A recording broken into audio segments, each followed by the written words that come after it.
Sustainable development and climate action. Higher education creates academic hubs for students and researchers to develop practical solutions and gain hands-on experience through interdisciplinary collaboration to tackle complex challenges.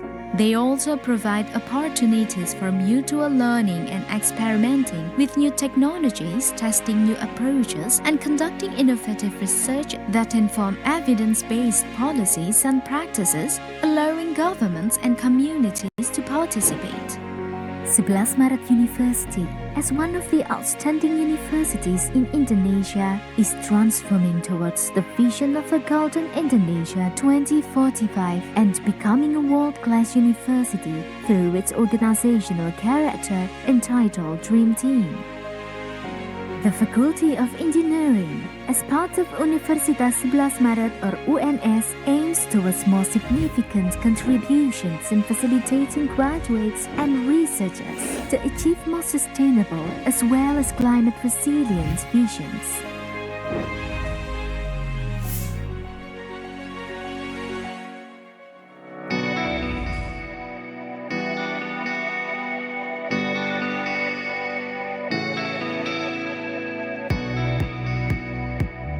The Faculty of Engineering Universitas 11 Maret is located in Surakarta, or well known as Solo, a very comfortable city to live in where culture and modernity meet.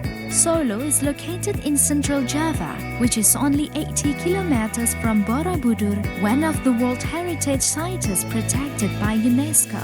It takes 55 minutes from Jakarta by plane and about an hour flight from Bali. The Faculty of Engineering Universitas 11 Maret was founded in 1976 at the same time as Universitas 11 Maret. Its embryo stemmed from a combination of 8 universities which merged into the Universitas Gabungan Surakarta or UGS, which in 1980 began providing education with 2 study programs, namely Civil Engineering and Architecture. The Faculty of Engineering has continued to grow rapidly over the years, positioning itself to become a leading engineering education institution in Indonesia. The Faculty of Engineering has committed to providing high-quality education. Here, students can choose study programs and carry out research and community service based in the field of integrated and sustainable engineering to solve climate resilient problems. Students can pursue career paths from undergraduate to doctoral programs.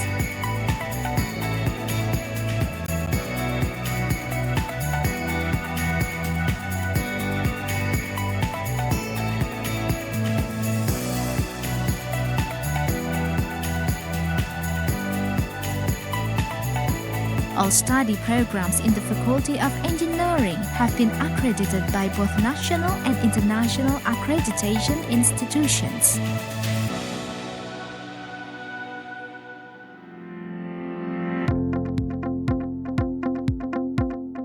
Led by lecturers who are dedicated and have high integrity, the Faculty of Engineering offers a unique and engaging learning environment, providing an inquiry learning process where students are required to contribute actively both in the classroom and in the field. In order to accelerate the clean energy transitions, the Faculty of Engineering has a Center of Excellence for Lithium Battery Science and Technology, which focuses on research into the development of lithium batteries and advanced energy storage technology to support electric vehicles and renewable energy. CEVs does not only a teaching factory but also produces product innovations in energy storage technology up to the downstream stage how the product can arrive and provide benefits to society. Welcome to the Integrity Zone of the Faculty of Engineering at Universitas 11 Maret. The Faculty of Engineering offers both academic and professional education tracks. The Faculty of Engineering is committed to strengthen governance to be more adaptive and synergistic.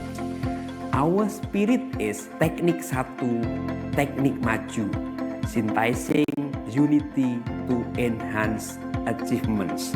The Faculty of Engineering at Universitas 11 Maret invites prospective undergraduate, master's and doctoral students along with potential collaborators from academia and industry to join us in building a global network. The Faculty of Engineering has collaborated with universities from all over the world in both education and research. International partnerships such as student exchanges, summer programs, joint degrees with various institutions abroad are one of the efforts to provide a learning environment with a global perspective in order to answer global challenges while remaining based on the noble values of national culture. Students can improve their soft skills through various student activities and organizations on campus, supported by adequate learning facilities, a clean and comfortable environment and easy access to online information systems, makes students more independent and achieves more achievements both at the national and international levels, makes them ready for tomorrow's challenges.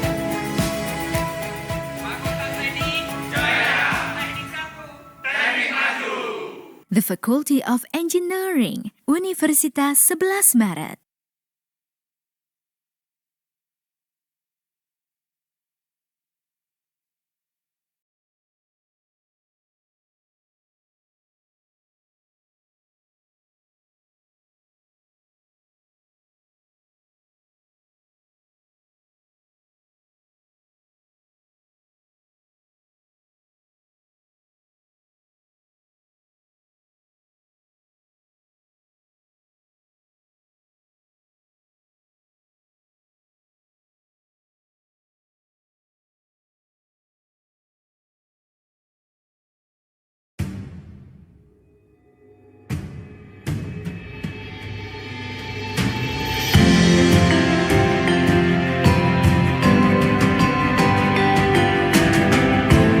International Conference on Industrial Electronics, Robotics, and Informatics, ICIERI 2024, is organized by Faculty of Engineering, 11 Maret University, and joint collaboration with Venus University, Gadjah Mada University, National Research and Innovation Agency, Republic of Indonesia, TU Delft, National University of Singapore, University of Ulsan, Ho Chi Minh City University of Technology and Education, Bristol University, and Numidia.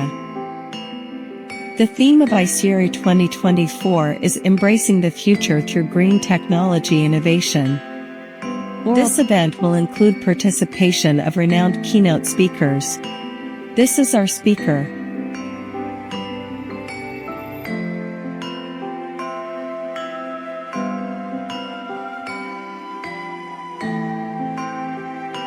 The committee accepted 83 papers after reviewing 115 papers from various countries including South Korea, Singapore, Malaysia, Thailand, India, Peru, Nigeria, and Indonesia. Accepted papers will be presented in person or virtually and published in reputable proceedings series, SPIE proceedings.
Namo Buddhaya. Good morning, ladies and gentlemen. Welcome to the first International Conference on Industrial, Electrical, Robotics and Informatics, or ICIERI 2024. Embracing the future through green technology innovation. It is a great honor for me, Aditya, and my partner, Bilva. for standing here and welcome all of you to this wonderful event. To begin our spectacular event, let us take a moment to express our gratitude to Allah Subhanahu wa Ta'ala for granting us health and happiness. May peace and blessings be upon our Prophet Muhammad Sallallahu Alaihi Wasallam, who has guided us to this path of life. Thank you to all our distinguished guests.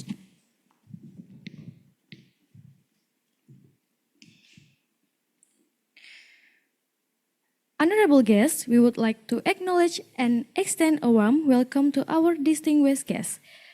The Honorable Chairman of ICIERI 2024, Mr. Joko Haryono PhD, the Honorable 11 Maret University Dean of Engineering Faculty, represented by the Head of Department Electrical Engineering, Insinyur Sutrisno PhD, the Honorable Multimedia University of Malaysia, Fahmid Al-Farid PhD, the Honorable Head of National Research and Innovation Agency, Dr. Engineering Teguh Mutaki, The Honorable Head of Research Organization of Electronics and Informatics National Research and Innovation Agency, Dr. Engineering Budi Prawara, the Honorable Binus University Head of Doctor Department, Professor Fort Lumban Gaul, the Honorable Lead Computer Vision and Deep Learning Lead Engineer, Code Atlas of Russia, Mr. Alexander Filonenko PhD, the Honorable Co-Founder and CTO of Indonesia 17, Mr. Andi Setyo Nugroho, and to all audiences that joining our event today. Thank you for attending this prestigious event. Ladies and gentlemen, before we get into the session, please allow me first to read the agenda for today. First, we start with opening ceremony. Next, we will be singing the national anthem Indonesia Raya. Next, there will be speech by the chairman of ICIERI 2024 and followed by speech from Head of Department of Electrical Engineering Insinyur Sutrisno PhD. For the next, there will be photo session followed by coffee break. The fifth agenda is speech from our keynote speaker, 11 Maret University Dean of Engineering Faculty, Professor Dr. Insinyur Wahyudi Sutopo STMT. It will be followed by a series of invited speeches and plenary session. Lunch break will be done after that. The next main event, parallel session 1. And then a coffee break will be held before parallel session 2. And then parallel session 2. As the closing or last agenda, there will be award announcement and closing. Ladies and gentlemen, let us start our event by reciting Bismillahirrahmanirrahim together. Bismillahirrahmanirrahim. Honorable audiences, for our national anthem Indonesia Raya, to the all audiences, please standing up.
Please sit down for all audiences.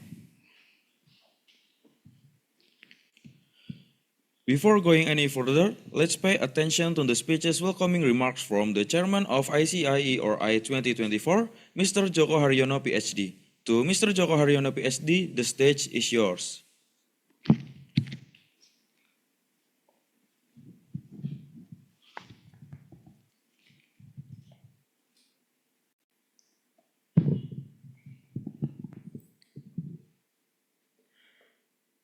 Bismillahirrahmanirrahim. Assalamualaikum warahmatullahi wabarakatuh. On behalf of organizing committee, it is my pleasure to welcome you in the first conference, international conference on industrial electronics, robotics, and informatics.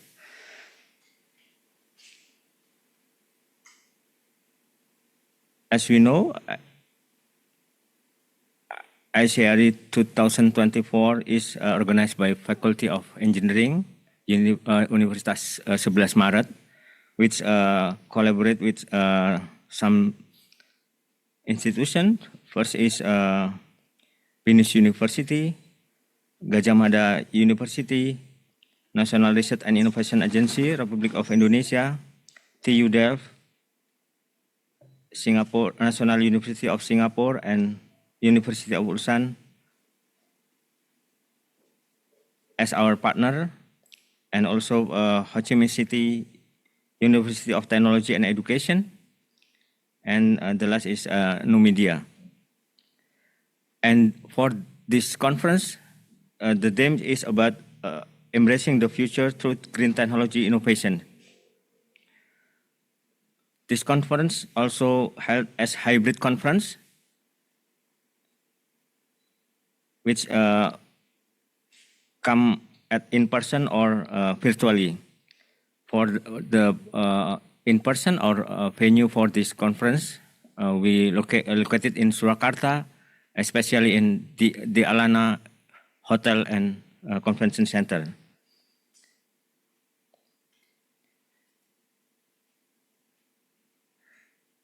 We want to report about this conference.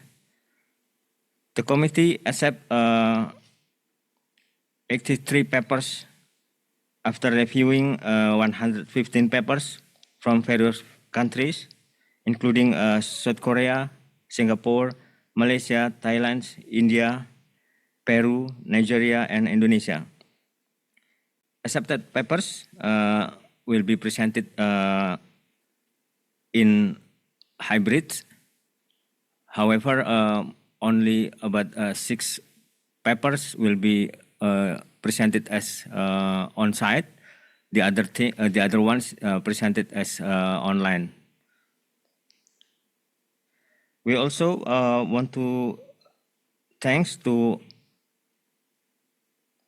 especially for the keynote speakers who come from Indonesia and also from far away from here, from Russia and also from Malaysia. And also we also thanks to participants, sponsors and partners for their contribution and all committees for their great effort to organize this conference. I wish you a successful and enlightening conference. Thank you. Assalamualaikum warahmatullahi wabarakatuh.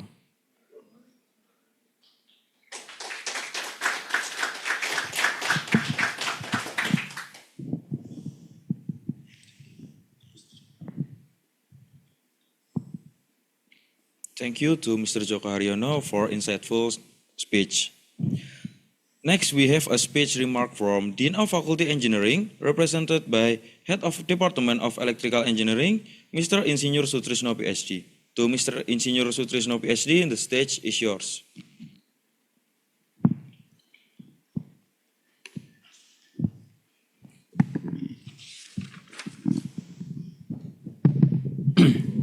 Bismillah.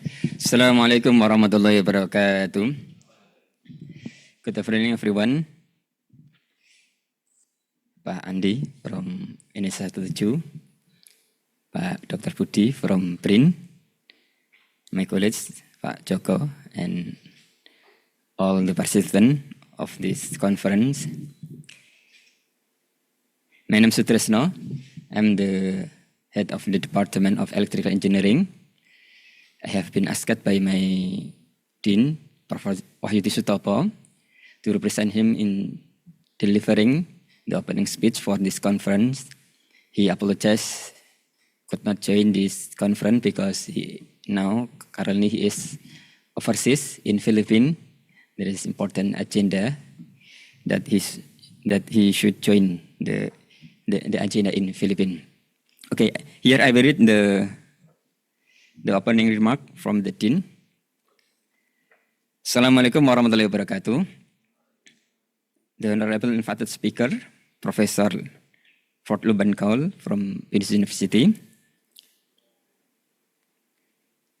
Bapak Fahmi Alfared, PhD from Multimedia University, Malaysia, Bapak Dr. Budi Prawara from National Research and Innovation Agency, BRIN Indonesia, Mr. Alexander Filonenko, PhD from Cloud Atlas Russia, the Honorable, the head of the study program at Faculty of Engineering, invited speaker, participant and colleges. It is a great pleasure and honor for me as the Dean of Faculty of Engineering to deliver this welcome remark at the first International Conference on Industrial Electronics, Robotics and Informatics, ICIERI 2024. Thank you for joining this conference. This conference are organized by Faculty of Engineering, UNS, and in joint collaboration with BINUS, with UKM, and with BRIN, and etc. The theme of this ICIERI 2024 is Embracing the Future Through Green Technology Innovation. This conference will gather professionals from various research institutions, universities, industries, government, and students to share, discuss, and present current advantages in the green technology innovation and promote the Sustainable Development Goal, or SDGs, in the respective areas or field. On the other hand, this conference aims to strengthen international and multidisciplinary research through the multi-collaboration of research, academia, industries, and government. As supported by the committee accepted around 83 papers after reviewing around 115 papers from various countries, including South Korea, Singapore, Malaysia, Thailand, India, Peru, Nigeria, and Indonesia. Accepted paper will be presented in this conference by person or virtually and published in reputable proceeding series or SPI proceeding. Ladies and gentlemen, especially from participants and colleges, global networking and understanding global culture are the important issues to consider by engineers in solving a real case problem. I hope this event, ICIERI 2024, will trigger collaboration among the researchers who participate in this event. International engagement, cooperation are very important in solving the global problem that we are facing. Faculty of Engineering, through 19 program study, including electrical engineering, undergraduate, master program, and doctoral program, will happy to assist all participants to realize an international networking and to establish building interdisciplinary collaboration to achieve sustainable development goal for the better future. The Honorable Keynote speaker, invited speaker, participant, and colleges, on the behalf of the Dean of Faculty Engineering, let me invite all of you to say Bismillah together. Say Bismillah together to officially open this conference. Bismillahirrahmanirrahim. Okay. Finally, success is a part of a progress.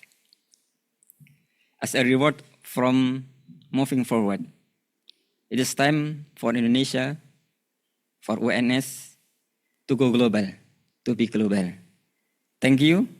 Terima kasih. Matur nuwun. Assalamualaikum warahmatullahi wabarakatuh.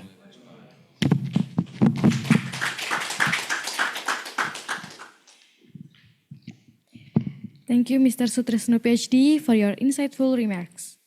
Now, let's move to the photo session. To the invited guests, please join us to the front of the stage for the photo session. Please.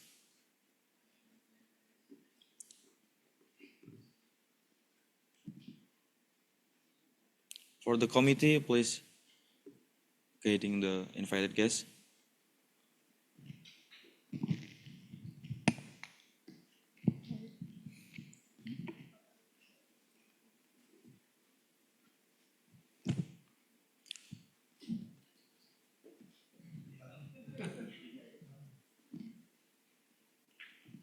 Okay, are the cameras ready?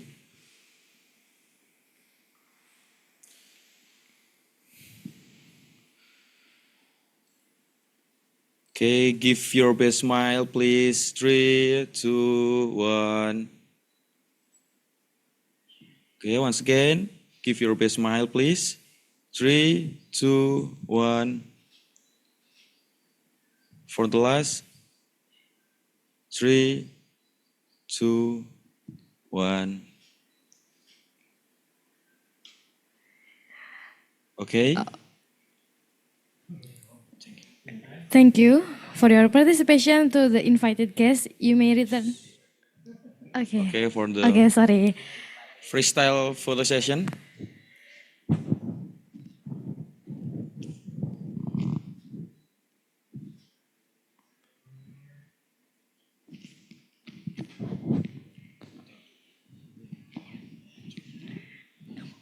All right, thank you for your participation. To the invited guests, you may return to your seat. After the photo session, we will begin our first panel session. For the next session is coffee breaks. Please, to all audiences, enjoy the coffee. To the committee, please guiding the invited guests.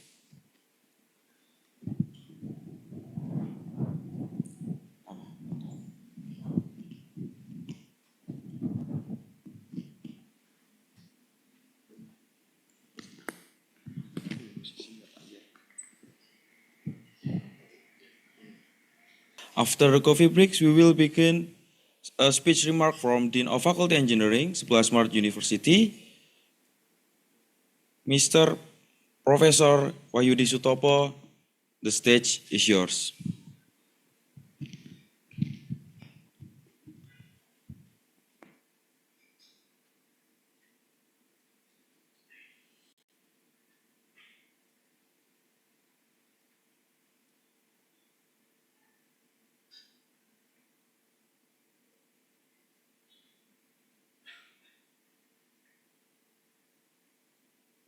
Assalamualaikum warahmatullahi wabarakatuh. We distinguished colleagues and participants of the International Conference on Industrial Electronics, Robotics and Informatics 2024. Greetings to all esteemed colleagues and guests attending ICIERI 2024.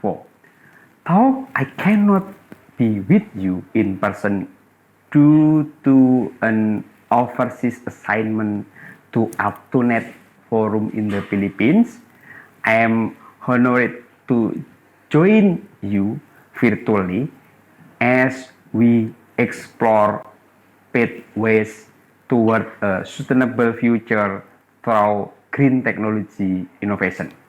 Today, I am excited to present on the topic embracing the future through green technology innovation. Climate change challenges us all with an unprecedented urgency to transform our energy practices. Today, I will explore how advanced green technologies, particularly energy storage solutions, can address this challenge, we will uncover the potential for such technologies, especially in the transportation sector, where electric motor swappable battery and electric vehicle present incredible opportunities to lead this change. Together, let's embrace this future by fostering collaborative research and accelerating the commercialization of our innovations. Thank you allowing me to share this journey with you today. Let me begin with the video highlights the critical role of Sustainable Development Goals, particularly the pursuit of affordable and clean energy. Everybody is going to be affected by climate change. There is no single person in this country or the world who won't be touched or affected. Human activities are the main driver of climate change, mainly due to the burning of fossil fuel such as coal, oil, and gas. This result is not only create a greenhouse effect but also contribute greatly to air pollution. What we're really trying to do is quantify how likely it is people will be affected, what the consequences are, and resilience is about managing the risks and exploiting the opportunities. So, what might be interesting in terms of resilience is knowing what those impacts are going to be and what adaptation we have to take to save the future generations. Following the issue in August 2015, 193 countries through the United Nations agreed on 17 Sustainable Development Goals, which aim to achieve decent lives for all on a healthy planet by 2030. These 17 SDGs is aligned with Indonesia's priorities for long-term growth or RPJMN. One of them is the policy of reducing CO2 pollution through engineering innovation. The Indonesian government is serious about developing battery-based electric motorized vehicles or BEV in the country and has designed a roadmap for the use of electric vehicles as a national means of transportation in the midst of society. The BEV technology innovation will provide transportation solutions that are environmentally friendly, energy efficient, and lower operating and maintenance costs. From the video, we can highlight our focus to explore how green technology innovations able to contribute to reduce carbon emissions and enhance energy efficiency. The following is an overview of our roadmap research for solving SDGs problems through engineering innovation. On the other hand, Riset Grup Rekayasa Industri dan Tekno-Ekonomi, Riset Grup RITE or Group Research of Industrial Engineering and Techno-Economics is a group research from the Industrial Engineering Study Program, the Faculty of Engineering which actively focuses on the study of industrial engineering and techno-economics in the innovation technology of energy storage and electric vehicle application. This innovation is an effort to study the field of industrial engineering, especially supply chain engineering, which is integrated with a multi-interdisciplinary approach into the technology commercialization process. Each product of technological innovation has its own unstable and evolutionary supply chain. Innovation in supply chain engineering in the early stages is necessary so that each entity and process involved has operational efficiency and service effectiveness.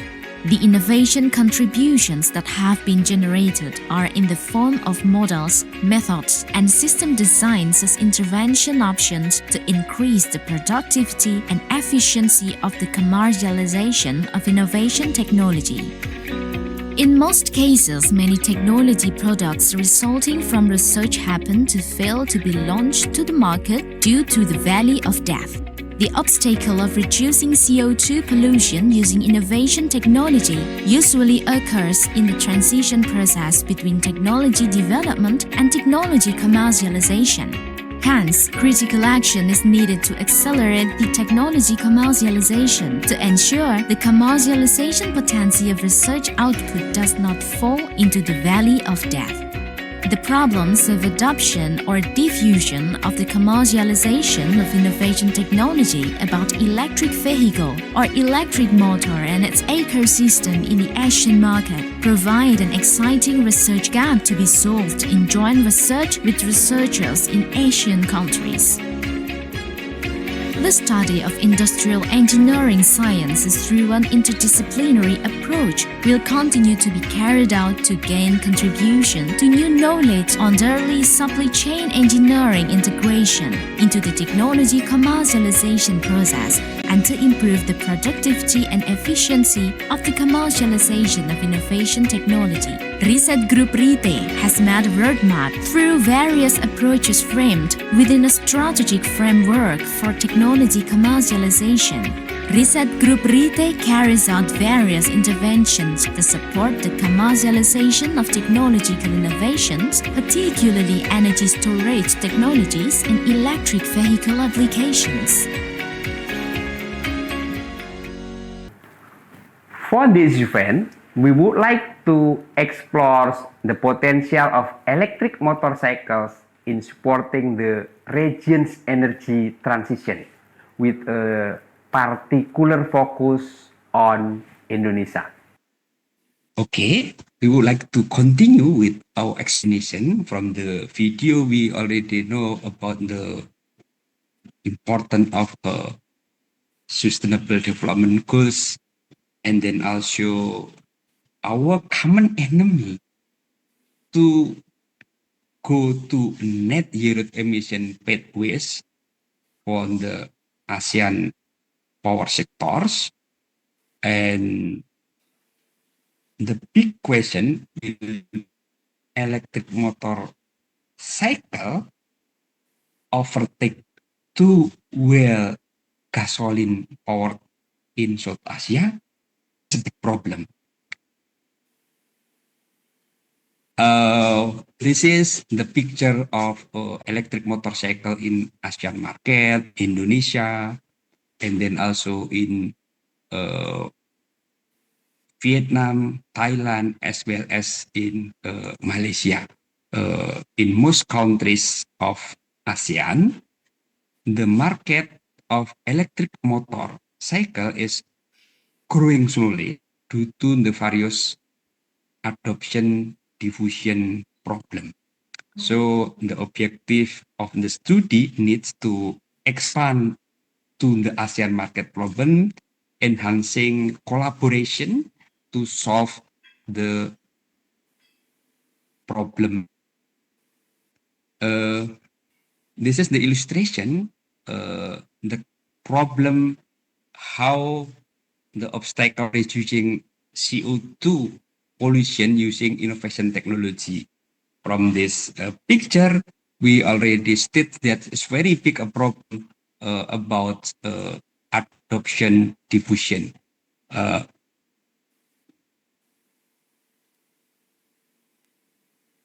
In the states of technology commercialization, this is the big problem. If we are not cannot solve the chasm of problem, how to crossing the chasm, go to a product itself until to the market. This is the ecosystem of electric motor cycle with challenges of the product, process, innovation, and businesses. In this picture, we also will give us strength point about the importance of early supply chain, including technopreneurs and startup from manufacturer, supplier, and distributors for the commercialization. But the bigger problem how to crossing chasm that can deliver the product that appropriate with the customer, so the technology itself can adopt by the user. Early supply chain, as I mentioned in the video, we using to develop a competitive advantage and also to uh, develop an efficient supply chain and services effectiveness. Ladies and gentlemen, this is the picture how we should intervene not only in the point of product but also process innovation and businesses. And as a research group of Industrial Engineering and Techno-Economy, Faculty of Engineering UNS, we already developed early supply chain integration with interdisciplinary approach to the technology commercialization process. We develop a roadmap to maybe step-by-step contribute to solve the problem. And this is the illustration about the complexity of problem adoption from the point of customer perspective and also product perspective, can as a boundary crossing the chasm in the market. This is the illustration. We have a project to investigate customer purchase intention and also how to cross the chasm using a product customer adoption model to find a three-fine solution for electric motor. Based on the project research, we already reveal the chasm problem at the early adopter stage. We already find the factor that impacted to purchasing intention for electric motor in Indonesia context, and we also many suggestion already produce the suggestion manufacturer and government to make more efficient planning and policy by considering the factor including purchasing intention. Based on this research that already conducted by our PhD student, we have the intention method using the product customer adoption model to find a thriving solution for electric motor segment. Ladies and gentlemen, this is also the picture from lesson learned from Indonesia. What is the driving factors of electric motors adoption? There are two main factors. First is collaboration between the government and electric motor manufacturers, including the provision of subsidies and facilities for the manufacturers. And then the second one is about the increasingly meeting customer preference. Step by step, the products that deliver in the market increasingly meeting customer preference. In the other hand, government also support by subsidies and facilities to the manufacturers. This is the factor driving adoption more easy or more visible. But in the other side, there are still two big problems about embedding adoption. There are bad technology and charging infrastructures. The customer may be still worry about battery, and it's make there are adopt among the public in buying electric motorcycle. Also the availability of charging infrastructure. Still worry they cannot replace the energy, the battery in the station of the charging infrastructure. So This is the dilemma in the developing of business strategy. Is it important to improve battery capacity first or enhancing charging infrastructure first? Or both? Of course, if the both of the policy is very big investment, so we already conduct an equivalent annual cost model, how to get win-win solution about the problem. This is the methodology to begin with electric motor switchable model, charging infrastructure model, and cost calculation to get cost comparison to determine the win-win solution and giving the recommendation. And then the second one, we also from the model give alternative of a recommendation how to enhance battery technology, affiliate charging infrastructure investment, and also get competitive pricing strategy. I think it is clear preference for dual battery aims to elevate range efficiency rather than relying solely on the availability of a charging station. Ladies and gentlemen, in the other hand, we also already produced a model to estimating the market share of AM. It's very difficult to say that electric motor will overtake IEC motor in the short time.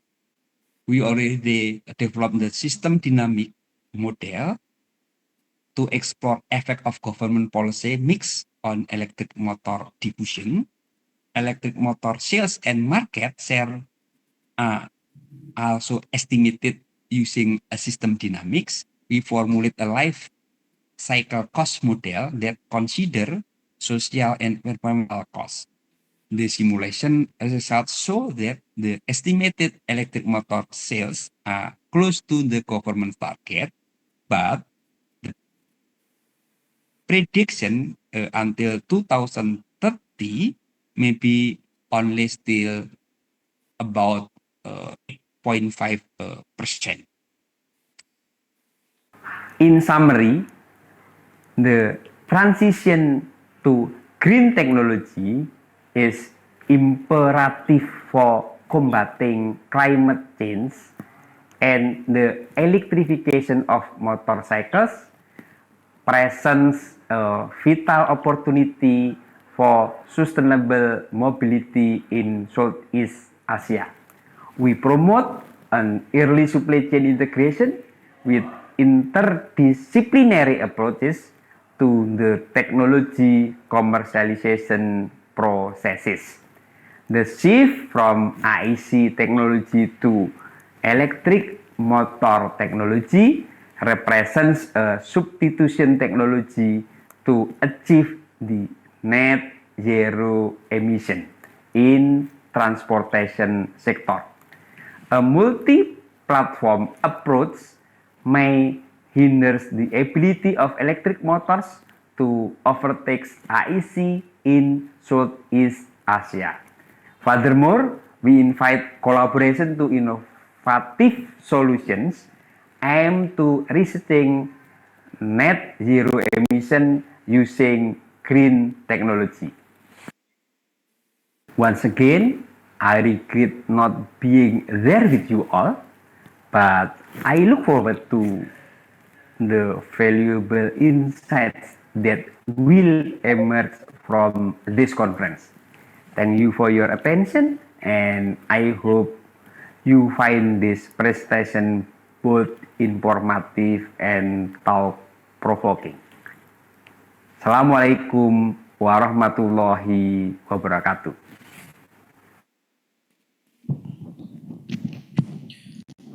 Thank you to Professor Wahyudi Sutopo for the amazing speech. Now let's move to our first panel session that will be featured by two keynote speakers, Professor Fordul Mangal and Mr. Fahmid Al-Farij PhD. The chair of this session is Mr. Joko Haryono. To Mr. Joko Haryono, the stage is yours.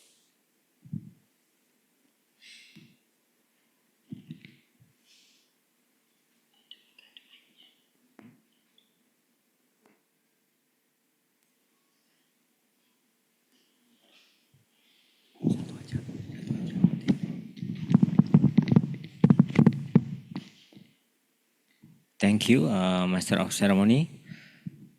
Okay, we will have two speakers in the first planner talks. I want to sure they are joining. They have joined. The first is Professor Ford, and the second is Dr. Fahmid Al-Fadid. Yeah. Okay. Okay. Good afternoon, Pak Dr. Joko. Good afternoon, Professor Ford. Thank you for joining this conference. Actually, you are still jet lag from US, right? Yeah, it's kind of difficult anyway to distinguish between evening or afternoon. Yeah. Okay. Thank you, Professor Ford. You will have time for a speech, but I will give some introduction. And the second, Dr. Fahmid Al Farid. He was already joined.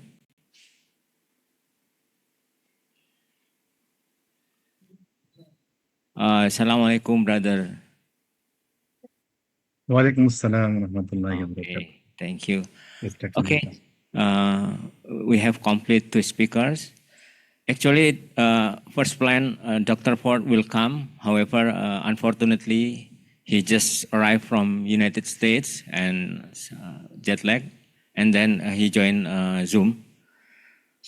Okay, first I will introduce our speakers. Professor Ford Lumban Gaul. He is my mate. Currently, now he is head of Dr. Computer Science in Binus University.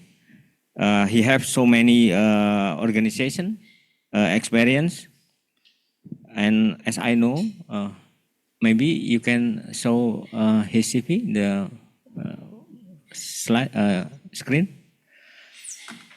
and I know him as served in IEEE Computer Society before, and he has many experience in organized conference and also as a keynote speaker. And the second is Dr. Fahmid Al-Farid. Dr. Fahmid now in Multimedia University, Malaysia.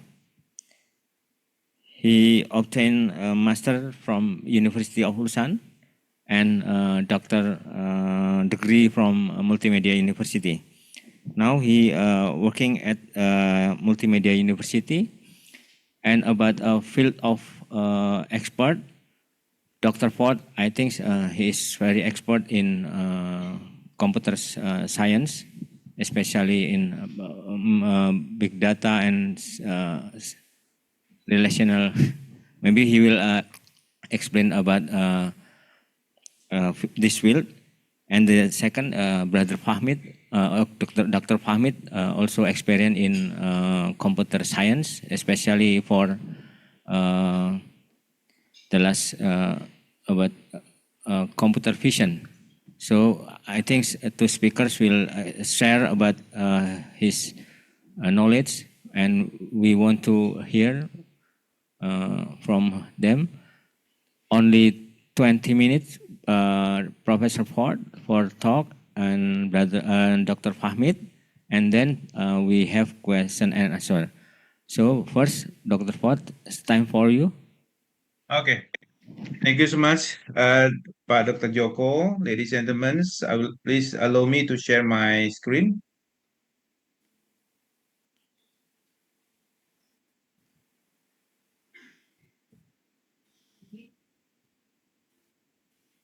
Can you look at my screen? Yes, good. Okay. Is it moving, changing the slide? Yes, changing. Okay. Thank you so much. Ladies and gentlemen, please allow me to deliver my talk today with the title Leveraging Artificial Intelligence in the Law and the Court. This is kind of combinations between the implementation of AI in the law in the court. This is one of probably the domain area that's not quite touched in the area of artificial intelligence. So that's why today I want to deliver some of aspects that will probably become an important one from now in the future.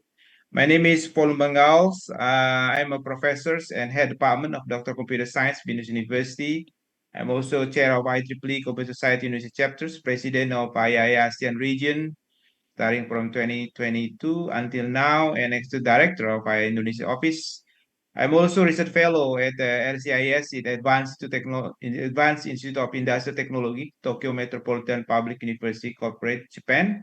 I'm also advisory board of Srida University in India, and I'm also the visiting professor in Sam Houston University, Texas, United States, starting from 2022 until 2026. So this is the organization where I belong. This is the agenda that I want to deliver: artificial intelligence in the legal arena, and how AI and machine learning can speed up court cases, and some of the case in the artificial intelligence in the legal arena and artificial intelligence in the courts, and the last, the conclusion. That is about me. This is the organization where I belong. And then this is the book that I have, some of the books, another books that you can find it in Amazon. If you want to buy, this will be fantastic. And this is my Scopus. Now is I have a 409 with index 16. And this is my position in II ASEAN regions. I'm also fellow of Alliance for AI and Humanity. This is one organization that's located in Singapore. We are focused on how the AI provide implication and imply into the humanity. This is our campus, Venus University, where I belongs. We are in QS is ranking global 951, and Times Higher Education we are in 1201. In Indonesia we are number 2, and in QS Indonesia we are number 10. And this is our programs this year. Doctor of Computer Science established in 2014, and we are quite vary in the term of students, 41% from industry and 59 from academics, with the student numbers bodies is 157 PhD students with alumni 93. Now, ladies and gentlemen, one of the challengings for the AI, especially in the legals, is this. Number one, there are so many information that's supposed to be required when decide or take an action for one decision. It means this is related with technical expertise to be analyzed. The second one, in the term of the legals, the legal activity not only linked to the local jurisdiction. I give an example. For instance, there are so many legal actions is taking cross boundary of countries. And of course, if you look at it carefully about e-commerce, there are so many situations where happens in many kind of cross boundaries, in many kind of cases with the cross boundaries. It means this involve for more than one jurisdiction. And of course, this is related in the legal address issue requested from another's area of expertise. For instance, ladies and gentlemen, there is kind of a legal kind of lawsuit, especially for instance in healthcare. It means we have to explore understanding about the technical issue in healthcare. In other words, for instance, like the issue related, for instance, like in the banking, for instance, it means we have to knowing about the contents in the bank. So here we call it knowledge from another areas. Yeah, something like that. And of course, the most important, efficiency and results. I want to show you for more than 1 million, yeah, 41 million cases we call kind of pending every month. It means it's a serious matter because not only about decision itself, because there are so many cases supposed to be wait and see, cannot be decided. Yeah, this become clear response for regulation and legally trained persons, speedier course decision and reduction of costs. Currently, IT solution based on AI and analytic and machine learning are used in legal activity. For instance, like software to analyze and review contracts. If you ever look at it, the contract they send it to you, there are some of the AI that checking about the content of the contract itself. Drafting and management contracts, and e-discovery, tools to discover data in electronic format, and predictive software to predict the outcome of the court decision. This is the last that we want to discuss. Is it possible to implement this kind of situation? Now, ladies and gentlemen, this is the first part I want to share to you how AI and machine learning can speed up court cases. If you look at carefully, the technologies such as AI and machine learning become common across industries, including the legal system. There are 40 million pending cases in private court around the globe. Imagine 40 million around the globe. It means this is not only just numbers, but this is a very serious because implication. It means there are so many case situations supposed to be hold because of these cases, pending cases. The use of such technology is critical if the backlog ever is to be cleared. It means we have to speed up. Yeah, speed up, but supposed to be on the target. It means AI and ML can be useful in legal cases. Now, ladies and gentlemen, one of the important here is about how help AI can help just to understand petition. Petition is a formal request a court, yeah, in the term of requested for court order. That's we call a petition. AI can help to identify the selling point in court petition. It means judges can able to look at what kind of petition is supposed to be executed in here. You can use natural language processing to look at about original petition itself. On the other side, judges can use AI to search similar cases and of course to take verdicts from a database cases. Now this has become very important because remember, when cases come, there are so many variety of cases. And this can help litigants and lawyers to better prepare for their cases, something like here. And of course, AI can able to identify pre-false case as well. In the AI tools can be used to identify pre case at the start. It means certain preset criteria, predicting using machine learning models, and a combination of both, something like this. New case file, AI-based fact checking, and previous case identifying. There are some of now is currently we collaborate in our programs, doctorate program, with friends from the law department about working with some of the real cases, concrete cases that is using some of what we call previous cases in here. Such cases can be squashed at the start to saving the valuable time of the court. It means it doesn't have to be go to the court, but we can solve it before go to the court in here. Now, ladies and gentlemen, this has become important as well to help judges with decision making. Machine learning model can be trained on data set on the past legal cases. It means the judges can not only explore more and more, but also saving the time, because judges can be explored for data set per past legal. The trained model can be used to predict the verdicts in ongoing cases based on the similarity with the past cases. This can help the judges to make more correct decision. If you look at carefully on the right side in here, ongoing case documents plus trained machine learning, and then this we call a predict verdict. So this we call trained machine learning models. In some types of minor cases, AI can be used to pronounce verdicts in the case that are filled online on the basis of the petition documents. It means this can save effort, time, and of course, money for all parties. It means you don't have to come to the court. That means it's totally saving a lot of money in this case. Now, ladies and gentlemen, I would like to share to you about some cases of artificial intelligence in the legal arena. Number one, this we call AI robot in China that can predict decision and avoid cases before the courts. This is one of the example in China. The AI robot in Shanghai, Jiangsu are capable of following possible litigation for a party before the case is filed. So this is become analyzing. This become psychology based on analyzing over 7,000 Chinese law and the numerous court decisions taken in its time. Now this has become important as well. Yeah, because rather than you go to the court, you can check whether this is feasible or not before go to the court. Second, AI in China to detect crimes before they happen. Yeah, Mengzu former head legal, they mentioned about Chinese government will start to use machine learning and data modeling to predict where the crime and disorder may occur. This is one of example. And the third one, this is United States to detect in advance if someone will commit crimes again after punishment. This is one example. Yeah, and in the US, algorithm help recommend criminal sentences in some states in here. This is in United States. And the fourth one, this is in France. Now, this is quite unique because in the France, banning just analytic is become serious matter in here because we cannot be using some of the analytics based on the AI. Yeah, because judge is supposed to be given free to decide, to explore, and to analyze, and after that to decide. Now, in UK, worried about AI algorithm using criminal justice because create national register algorithm in the criminal justice system that possibility will be save some of the record data set that were used in the training. It means there is a possibility someone will learn from the training and can explore the possibility he or she, if they're using the same kind of situation, will be goes to the sentences.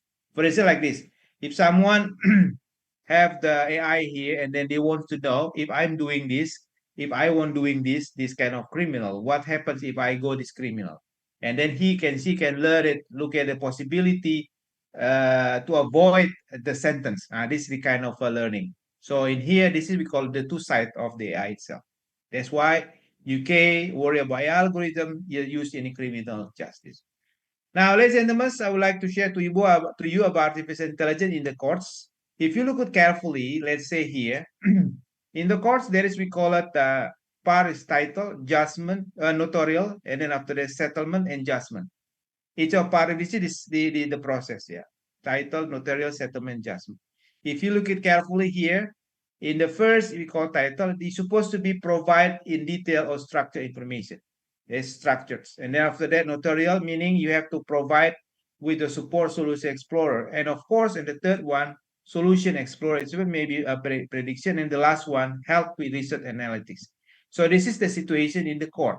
Yeah. Someone fill the litigation, and then after that, they have to provide the report. And after that, it goes into the settlement. And after that, to the judgment. Judgment in this case, take a decision. So here we call it predictive justice. It means unpredictable court cases outcome at risk. It means someone can make a prediction about what happened if this kind of cases go to the court. So this is the most important principle in the law. Past judgments are correct. That's why all of the judgment previously that's correct, that's become learning. Yeah, like what we have in machine learning. This will be learned to take a decision with the current or the next one. Secure data, correct data, and train algorithm. This is very important. Secure data, correct data, and train algorithm.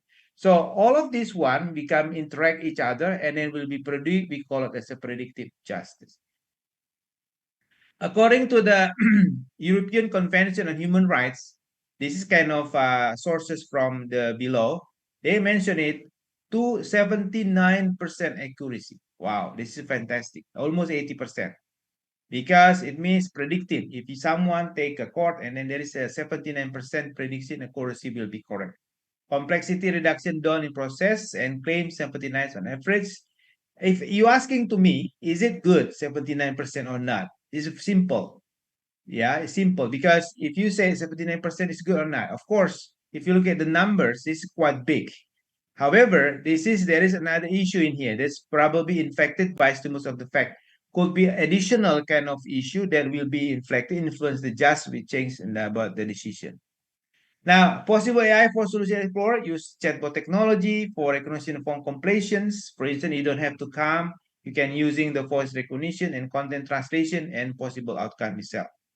This is kind of ethical charter. They use the AI justice in their environment, respect fundamental right, non-discrimination, quality and security, transparency, and under human control. So this is the European Ethical Charter about use AI in judicial. It's supposed to be respect fundamental right. It means whatever the technology, they're supposed to be goes to the human itself. Second, non-discrimination. This is quite difficult. I want to show you to later on. And the second is quality and security. Of course, this is important.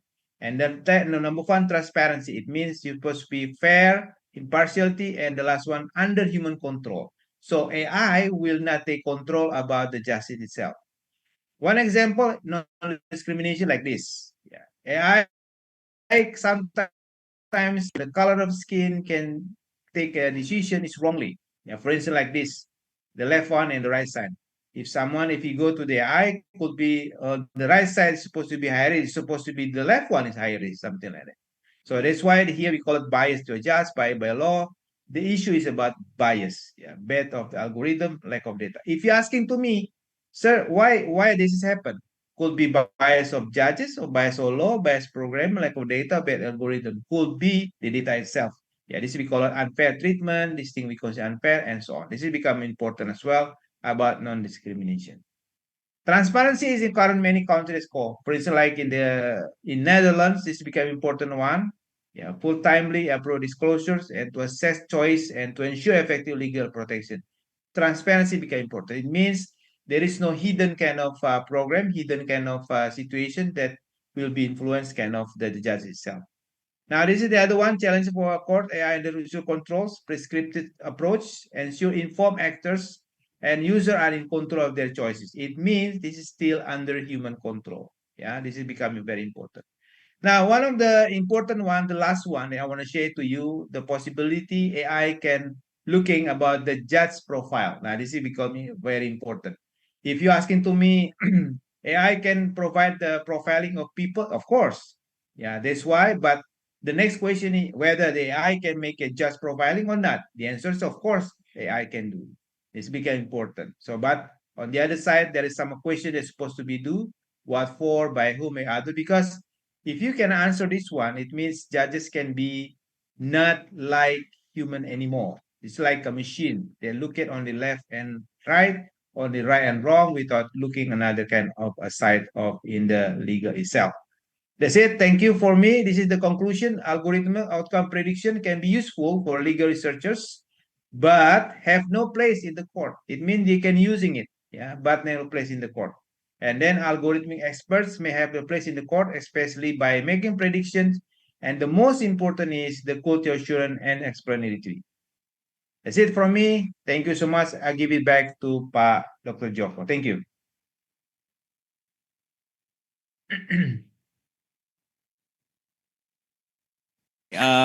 If you have any question or confirm something, we will keep after talk from Dr. Fahmid Al-Farid. Okay, Dr. Fahmid. Okay, now time is yours. Okay, Dr. Zoko, can you hear me? Yeah, clear. Okay. You can see and your sound is clear. Yeah, let me try to share the screen.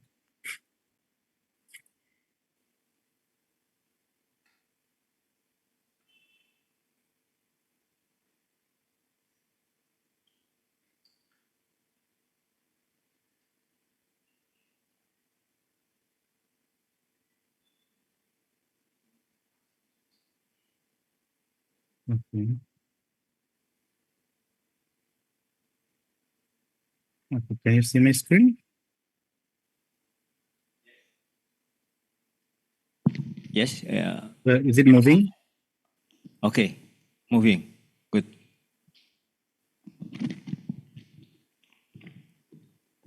Okay, thank you very much, everyone.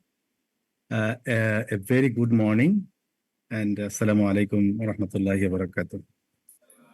So this is Dr. Fahmid Al-Farid from Multimedia University, Malaysia.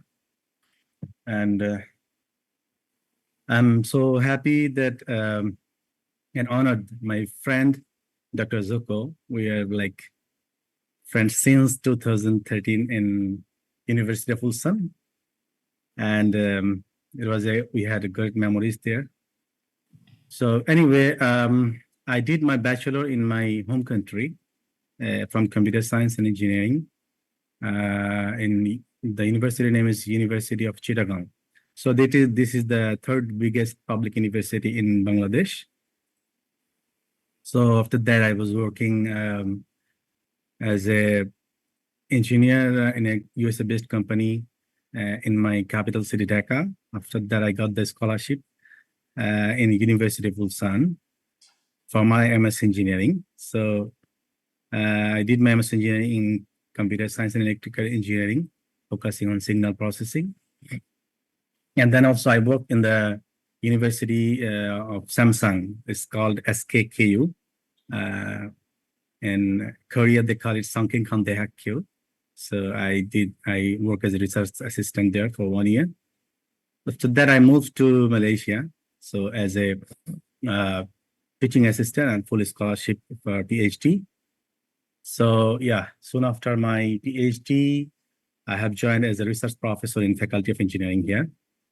And apart from this, I am a co-founder and director of a IT company here in Malaysia. So, and also we do some research industry-based research.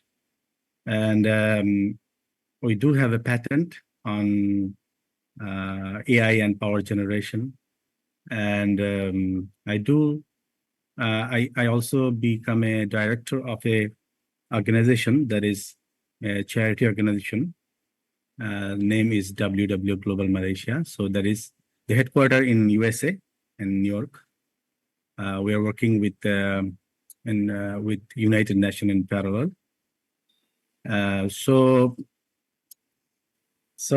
I got a short notice actually. So even though I'm really missing the conference physically, if I could get more time, so I'll be very happy later on to come physically if in the next conferences. And okay, so now currently we're working on multidisciplinary fields, like we do have research grants. So we are working on human action recognition. So we are working on smart farming, which is the topic today.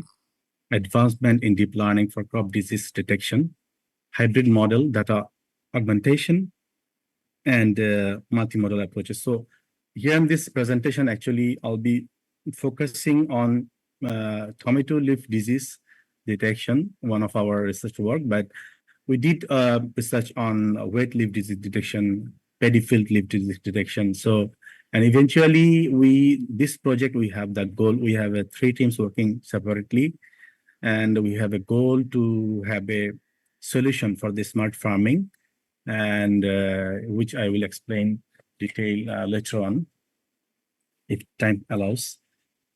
So that's all about the introduction. So the abstract. So introducing the ADCLR, a novel technique for precise crop leaf disease detection, leveraging advanced deep learning methods. It overcomes existing limitations, utilizing attention-based dilated CNN, bilateral filtering, also segmentation, and SIGAN for data refinement and achieving the 100% accuracy in training and testing, with a remarkable 96.6% validation accuracy on the plant, village database, and so on. And also, so as I said, I will just, because we have a short time, I'll try to focus on the tomato leaf disease detection that we have our team, PhD student, and also some undergraduate student work together. So, okay, so this is the introduction. So image processing, feature extraction, classification, and validation. So we can see from here the input image. This is the input image. Here the tomato leaf disease, but we also did on the, as I said, red leaf disease, and we propose different algorithms actually for different leaves disease detection. So pre-processing, and then the synthetic image preparation using GAN. So yeah, okay. So then, so this is the process you can see. Let's go further.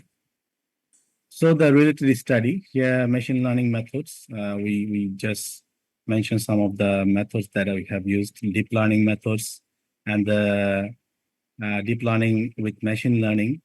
Okay. So the material and the method.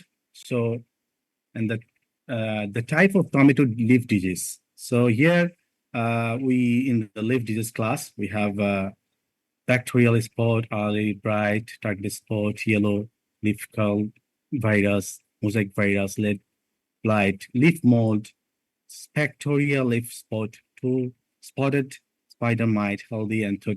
Okay, so see the amount of the images and the percentage. So yeah, these are the pictures. Okay, for the sample images of tomato leaf disease. So data processing. In the pre-processing phase, each image received a level based on its file name prefix.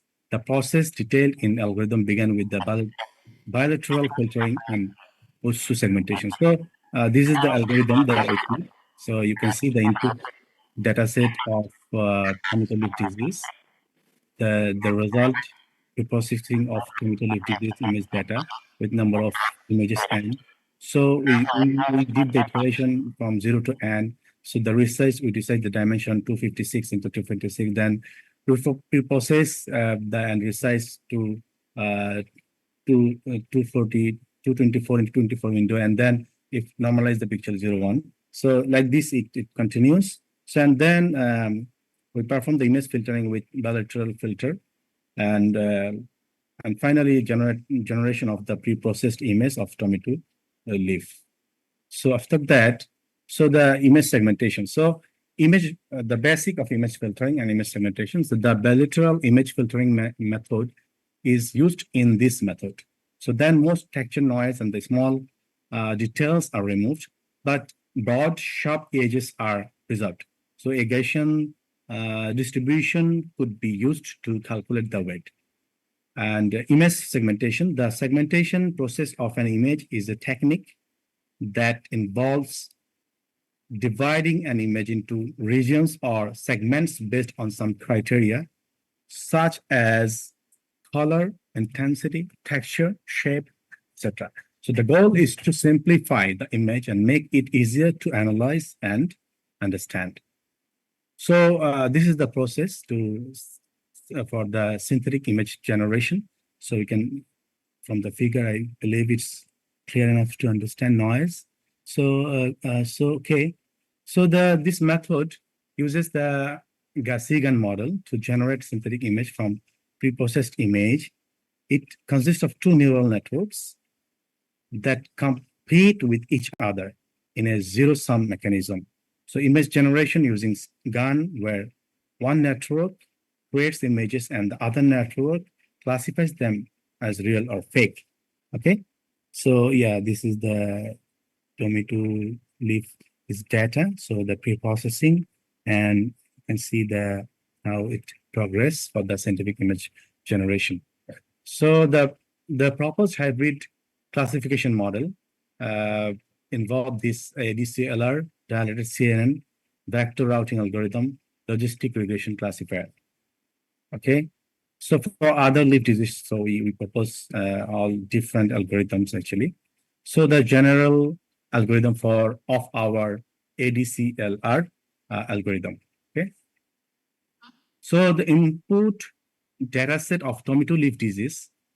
So and then the output is the prediction of tomato leaf disease images. Okay, so the initialization we do with the n is the number and you see the class, and for each iteration 0 to n you see. So we did the process as we mentioned earlier. Then we do the iteration. So then we pre-process after the pre-processed image, SIGAN-based generation of synthetic image of tomato leaf with the disease level C as you remember, C for the class level. So, and then the initialization of the parameter and then extracted the feature by dilated CNN, and then extracted relevant feature by the attention mechanism. So, and this continues. So, and then finally we evaluate all the prediction of tomato leaf diseases images. So, yeah. So the dilated CNN layer for the feature extraction. So you can see the input features from the synthetic images. So here x1, x2, and then xn minus 1. So it goes up like see the dilated convolution until the dilated convolution end. So the attention mechanism also the input is a C convolution from here and then the attention mechanism. So and let's go further. So the feature extraction algorithm of DSR model. So we can see here so the input synthetic image tomato disease with class level and the result extract feature of FI from tomato leaf disease data pre-processed images J to analyze. So yeah, I think time won't allow us to detail. So if you have more questions later, we can discuss, and yeah, we can also email. So this is the overall process of our proposed method, the input data, then the image pre-processing that we discussed earlier, the synthesis that we already explained the algorithm, after that, the data partitioning, and then this the direct initial see the activation. Sorry, this is the direct CNN, and then the attention mechanism, feature extraction, classification, logistic regression, and then the result analysis, prediction, and classification result. Okay, so and this is the main classification algorithm of ADCLR model using logistic regression. These are our proposed model. Okay, so I want to go detail for this. Okay, so and this is the overall operational process diagram, overall process diagram of our ADCLR model. Okay, so you can see the input synthesis image here. Okay, so and then the classification. So this is a very detailed process. It's difficult as we have very limited time. So, and then the evaluation metrics we use as we use most of us we know, I think the accuracy, precision, recall, and the F1 score. So, and then the experimental setup. So, yeah, so let's see, and you can see the network parameter of the proposed model. Okay, so I think the image is not very big, difficult to understand. So sorry for that. You could put in the maybe different slides would be better. So the experimental, so we use the 80% for the training set, and we use the 20% for the test set, the data. So 1,000 images used for this testing actually. Then we use the Python programming and Google Colab framework and the computer with Intel 3.6 gigahertz, and we do have even 64 GB RAM and the Windows 10. Okay, so the qualitative analysis. So the result analysis, you can see the here our model is the attention-based dilated CNN, ADCLR model, and this is the LR model and CNLR. So our proposed model actually achieved 100% accuracy. So and yeah, so in the training performance, in the validation also the same. So the LR model, they achieved the accuracy 96.6%, and then CNR LR achieved the 97%, but we achieved 100%. And also in the testing performance, we have achieved 96.60%. So this is the training, validation, and testing performance in ADCL. That's the comparison and the tabular form and in the graph. Okay, so and then so this is the confusion matrix, the area under the curve, and the receiving operating curve ROC. So you can see our attention-based dilated CNN model. This is our model, which outperforms the state-of-the-art model. So the comparison with the state-of-the-art models this is our ADCLR model. So you can see we compared with the CNN, the AlexNet, the AggregationNet, and the MLPNs, LSTM, and so on. So the accuracy we achieved for accuracy, precision, recall, and F1 score, we all got 100%. So the discussion, attention-based feature extraction, real-time test result on new images, and the complexity analysis. So this is the graph to show the comparison. Okay, and then the limitation. So we did a limited scope, and as I said, so we're doing for other liver diseases also and separately, and we're trying to compare, and also we're trying to come up with a algorithm that can actually solve some common problems, but it is a lab-based experiment. So then we do research in the lab, but when it goes for the industry, of course, there are some factors that the constraint that we have to consider. So, and normally in academic research, simulation, we can get the very high percentage. But when we go for actually, in real life, in field, that the percentage actually reduced. So, what we experienced we work in Korea, the research we did there is mostly the research projects we worked. It's attached with the industry, and time to time, the research, the professors and the teams were actually evaluating that our work is how it is comparable with the real, real life world or outside industry. So for us in our project also, actually, we are working in a way that maybe in long term we working for that so that we can really our product can work actually outside and we can commercialize it and yeah. So we have a plan to patent. So I'll also explain on the future work. So in this talk. We introduced the ADCLR hybrid model for crop leaf disease detection and aimed to improve the accuracy and efficiency in diagnosis and approach the involved image pre-processing, the synthetic data generation with SIGAN, and the model validation that are performed. Established method is 1,000 images, but it should be done even more with more images. So the currently focusing on many types of crop diseases, as I mentioned before. So, and to expand it to more broader plant disease detection scenario. So, and the future plan that we now focusing also on the drone-based video surveillance systems for plant disease detection and also for the patent, as I said. So the objective for this actually develop a real-time disease detection system using drones and use the advanced deep learning models to classify plant diseases accurately and improve the efficiency in agricultural monitoring and management. So we just preliminary, we did this flow. We just outlined this flow that we will work like set the path of the drone and then start the camera to capture the video of the plant and detect the plant video, plants video, and the video contain the plants, then we proceed. If not, then we just go back to the video processing and then apply the 3D CNN to extract temporal features. But just we of course we will try other algorithms as well. They recognized the disease name and that's the end. So yeah, this is just a picture to understand that we get it from the internet. So from the drone will collect the data and we want to do it dynamically. And so we just divided into 3 years plan.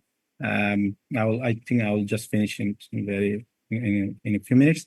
So the plan for 3 years that we wanna go for the commercialization and then patenting.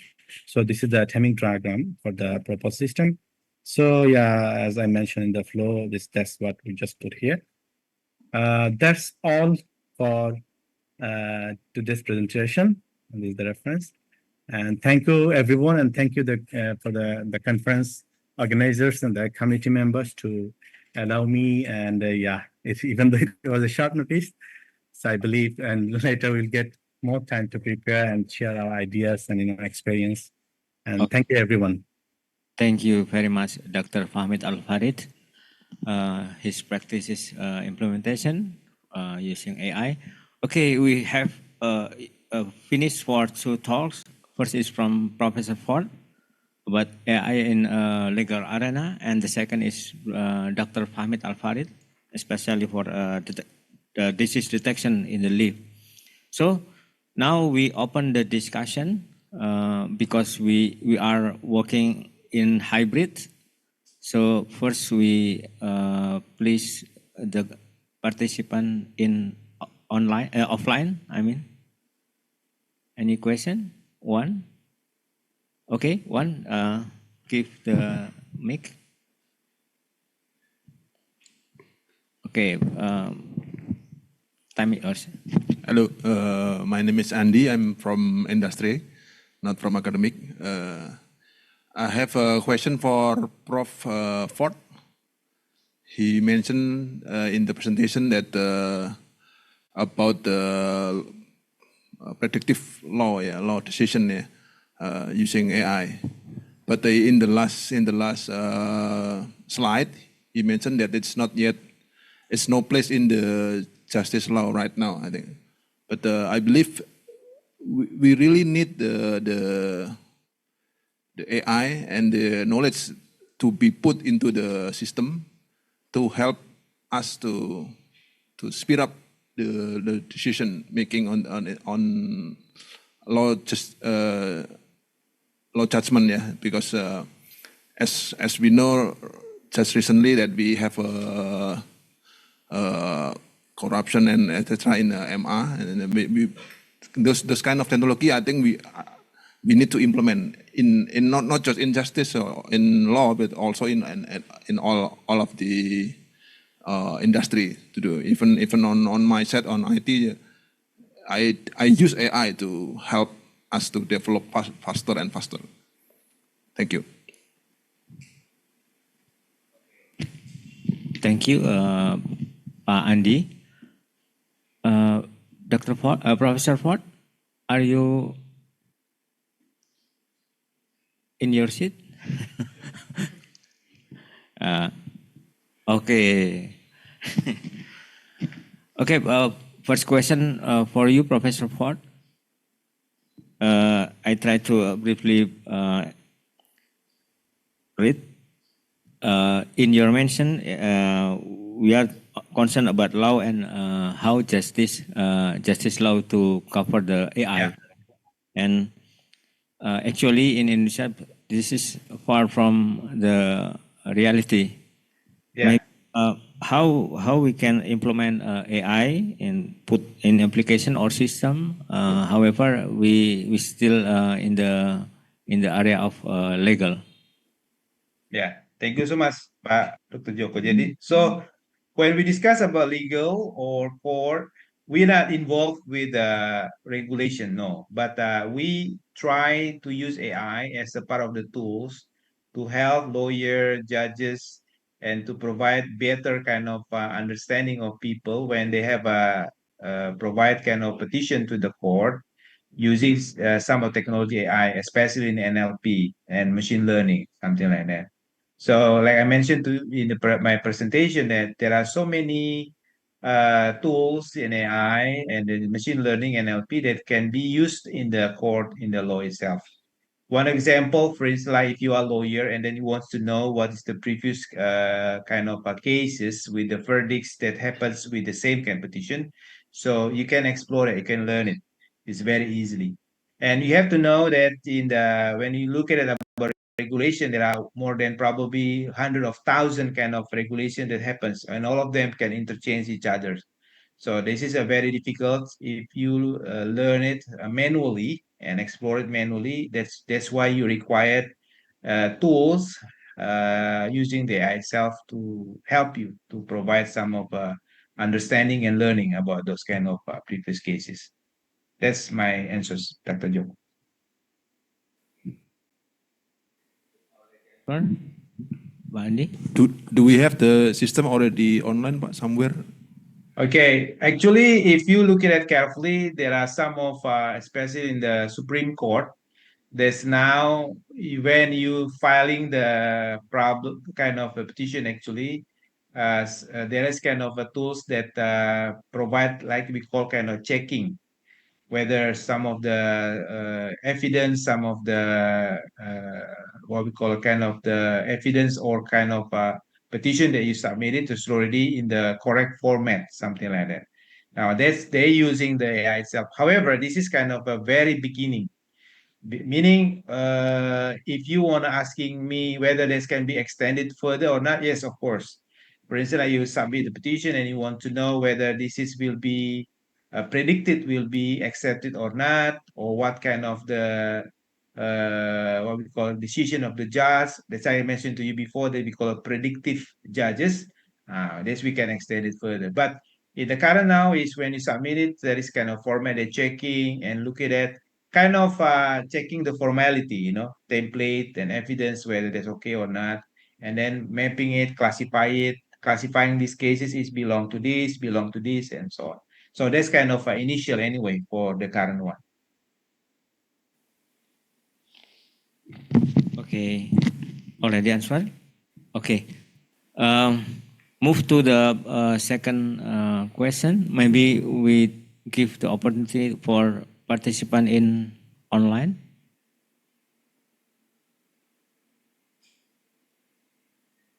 Any question from online? Or can you open the chat? This is question or not?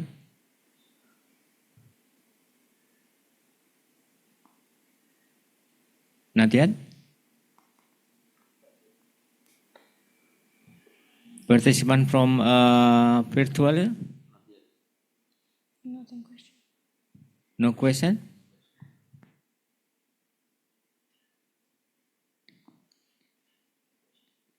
Okay, Dr. Zuko. So I have a question to Prof. Bod about just about this. It's a very interesting topic. I'm so happy to see this, Prof. Thanks. So this is a very interesting thing that what do you think in future, like, and most of the codes in all over the world, they will be using AI. I mean, as you said, USA already they're using, and there are some risk also there. So they should have, I mean, resolutions to use, right? So that, I mean, they can, I mean, so that people can get the benefits as well as it really cannot make the problems. So what do you think? Is it developed already? And how about in US, it's use case or in other countries? Okay. Okay, Dr. Ford, Professor Ford. Thank you so much, Dr. Fahmid. So this is a very good question. In our research, especially with our PhD students, we already have one of two kind of PhD student already explore integration of AI into the regulation, or kind of we call exploring about finding using the NLP approaches with those kind of cases. So if you're asking to me, how about in the future? Is it possible in the future the AI will be implemented, integrated in the court and judges? The answer is, of course, that's the possible, very possible. Why? Because judges want to know, learn about some of previous kind of cases and verdicts, and they judges in this case can also take kind of advantage to provide more efficient time for them. Efficient in the term of they don't have to spend a lot of time learning with so many kind of verdicts and so many cases before. That's the first. Second, especially for the community or the society, this become important as well. They have to knowing about some kind of regulation, for instance. For instance, like Indonesia, if you want to know about some of regulation, then you have the keyword, for instance, certain keyword, and then you wants to know what is the relation between these cases and others. Now, that's one advantage as well, especially for the society. On the other side, this becomes still open kind of research for many, not only for the computer science, but also to the those that have a background about law. It means they can expand about the possibility to collaborate as well when they make kind of research collaboration in this area. Thank you. Okay, very interesting, Professor Ford. I also have some question maybe for both speakers. First, for Dr. Fahmid, you have already done for disease detection, especially in smart farming, right, brother? Yeah. My question is, in the future, you will implement in real time and using drone as the taking picture, right? Exactly. This is my question. Actually, if we want to working in real time, it's have speed very fast, right? But in using drone, you cannot take picture nearly. It means you for camera have high resolution, right? Mhm. So how you can deal with these situations? I mean, online and also high resolution camera, and maybe you have some treatment for that. Okay. Thank you, Dr. Joko, for the question. It's a very nice question. So the thing is, for us, the plan we do, now we are doing like static, but in dynamic and static, both will work together. So, and it's very possible actually, if you have a very high definition camera, high definition computer, and the processing can be done. But nowadays, because the technology is very good now, so we believe that the time we will be implementing, even it will be even more better. We can. So it's actually, yeah, it has. We need good funding for this because it's not easy. but we believe it is possible. So, and one good thing, I'll be joining as a junior professor in Germany, hopefully next month in Berlin. So I believe in for this kind of actually project, need bigger funding in Europe and US. They have actually, but in Malaysia, yeah, of course, they are doing good, but I need actually, the latest technology you have to use, like the tools to annotate the, images in the video. So, so I believe if we continue the project and collaboration with, Asia and other countries, we have a big plan. Let's see how it works. So if we are successful, then we can propose a product that can actually, do the dynamic and static in parallel. And also later on, we want to do some prediction, based from AI that, so how, what will be the, about the bug and for paste. So that the production increase like that. So it's still not very mature, but we believe we can do that. Thank you. Okay, thank you very much, Dr. Fahmid. And for Professor Ford, actually, in my university, as in Korea, we have done about face recognition.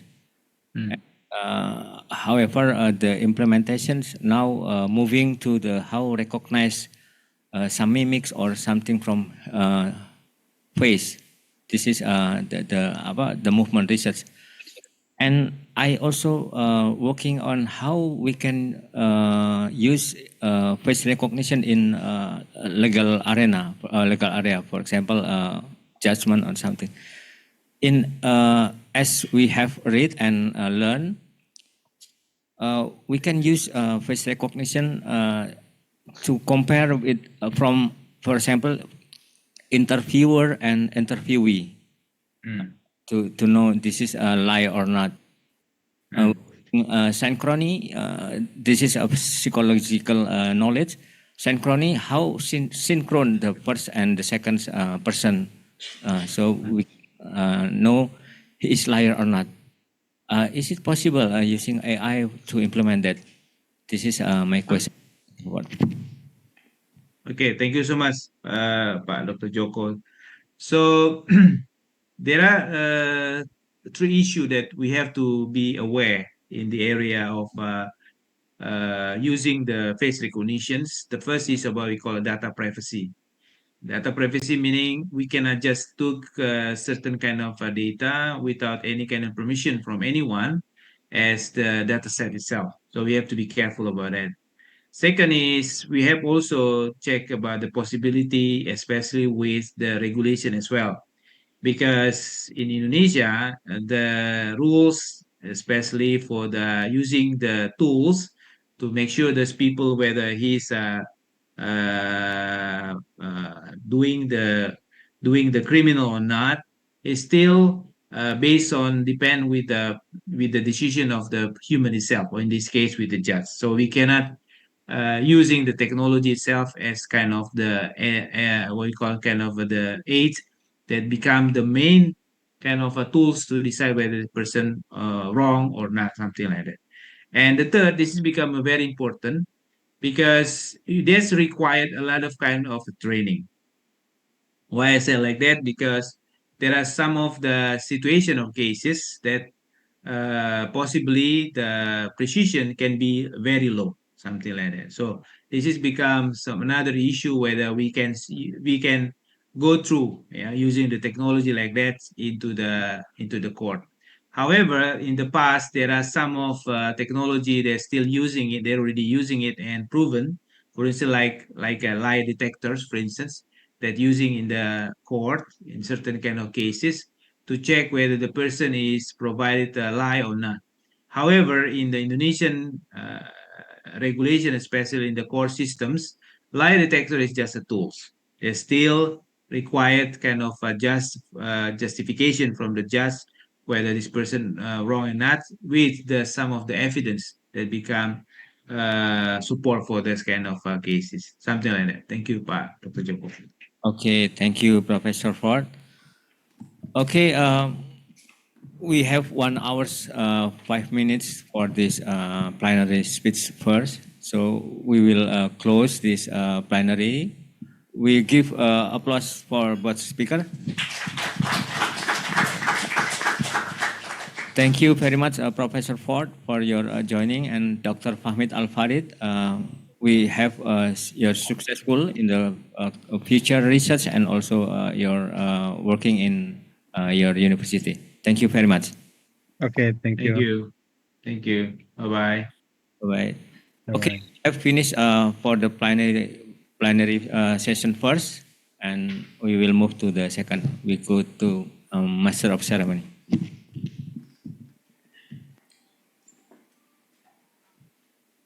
Thank you, Mr. Joko Haryono, PhD, for moderating the session. We will continue the second panel session that present Mr. Dr. Engineering Budi Prawara and Mr. Alexander Filonenko, PhD, that will be chaired again by Mr. Joko Haryono, PhD. To Mr. Joko Haryono, PhD, the stage is yours.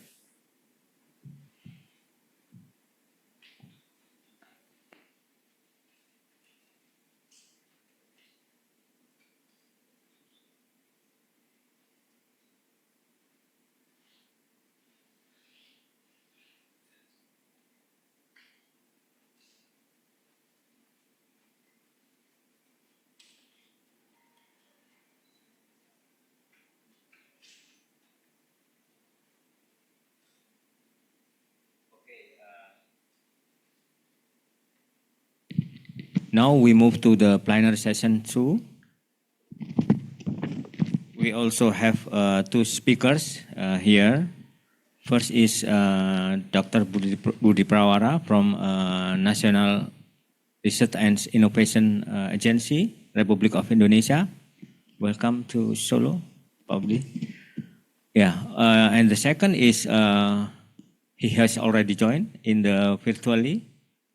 Dr. Alexander Filonenko. How are you, Dr. Sasa? You never you have no turn on your mic, Sasa? No sound? Not. We cannot hear something from you, Sasa.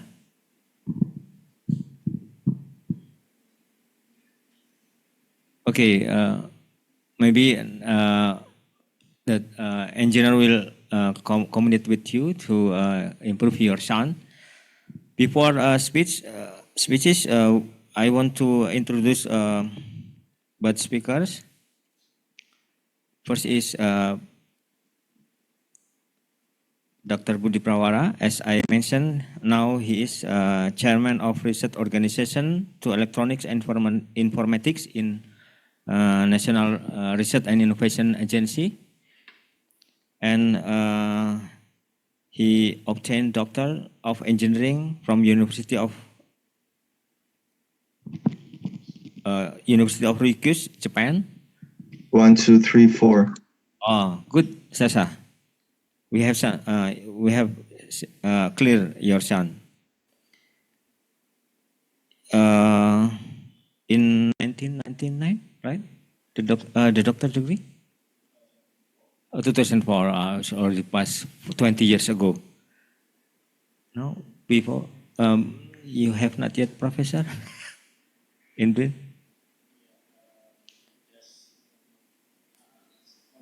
Okay.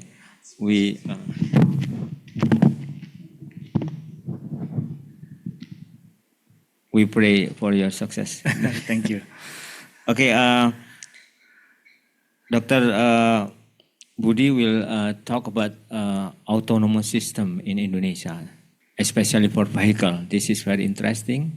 He is regulator, also some practices, right? I mean, practice. His organization also practices this and regulate for this autonomous system. So we will waiting for his speech for today. And the second, Dr. Alexander Filonenko.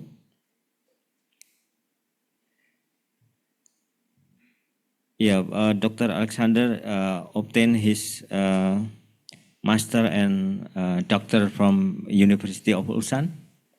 He is my colleague when I in Ulsan. And now he is working in Cloud Atlas. This is one company in Russia which implement AI. He is a practitioner. I mean, his doctor is to analyze and in the research area and also implementation in the real application. So from both speakers, we expect his sharing and his knowledge. I think it's very interesting. The first, maybe we have 20 minutes for speech, Dr. Budi and Dr. Alexander. 20 minutes for speech, and then 20 minutes last for question and answer. Now time is yours, Dr. Budi. Okay, thank you, Dr. Joko. Can I stand?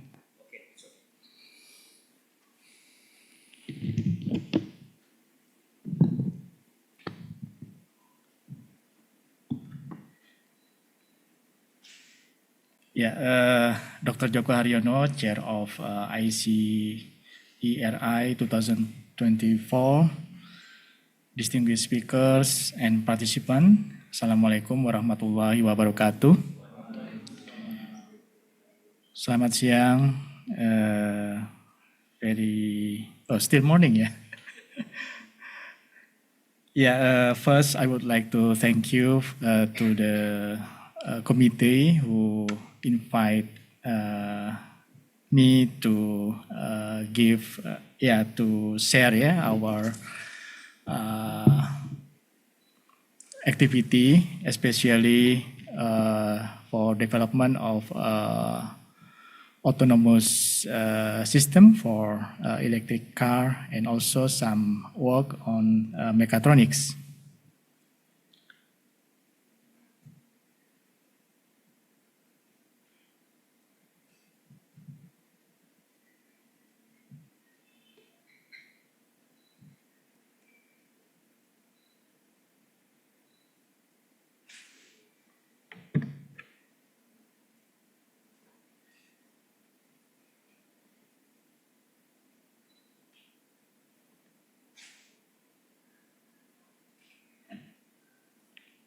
Yeah, my slide is shown in Zoom.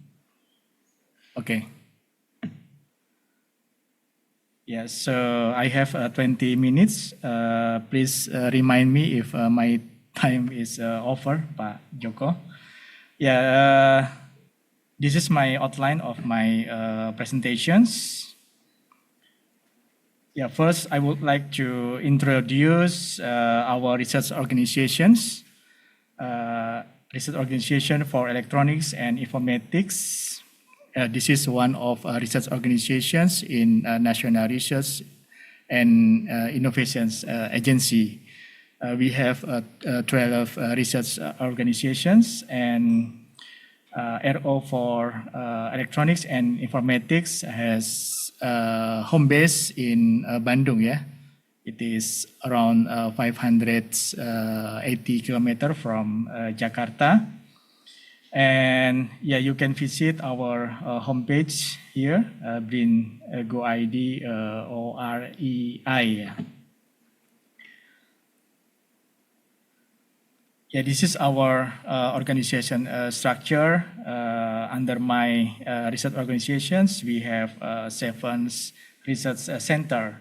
Center for Telecommunications, Electronics, Data Science and Informatics, AI and Cyber Security, Center for Computations, and yeah, related my presentations, I would like to introduce Center for Smart Mechatronics and the new centers starting from this year, Center for Geoinformatics. Yeah, this is some brief information regarding Research Center for Smart Mechatronics. As we know, the development of mechatronics, yeah, combination of mechanical, electrical, and informatics engineering, and also control engineering now become it is also become increase in the world. And we for intelligence mechatronics, so we makes a combination from all dynamic mechanical system driven by instrument in the form of electronic control with intelligence in sensing and also information processing, decision making, and also actuator. And there are some research scopes in this center. The one is regarding the instrumentation system, secondly, autonomous system, intelligent dynamic system, and also we have also a biomechatronics. This is briefly our research program until end of this year. We have two research focus program. The first is autonomous vehicle or smart intelligent transportation system, and secondly AI, big data, computational technology for biodiversity and satellite imagery. Actually, we have also some research activity on the disaster countermeasure technology, wireless sensing, detection system, and medical equipment, and also some related research such as precision agriculture and aquaculture. So I would like to share you our research progress in autonomous vehicles. The background of these research activities coming from our task to carry the research and innovation in the field of electronics and informatics, especially for mastery the key technology to produce the prototypes and autonomous system in electric vehicle technology. And by this activity, we do hope that we can increase our competency of our researchers to mastering the key technology of autonomous electric vehicles. And we do hope also we can helping the industry and developing the small medium enterprise and also the creative industry based on technological innovation and business model innovations. This is some issues and background of our research activity on autonomous vehicle. Especially, as you know, our government has a plan to establish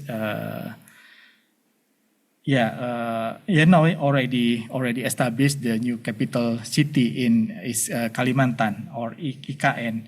This is a kind of smart city, and our government also has a plan to establish the intelligent transportation system based on electric vehicle, and how we can reduce the utilization of a private car.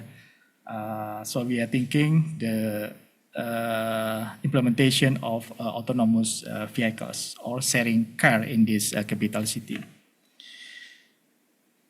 As we know, we have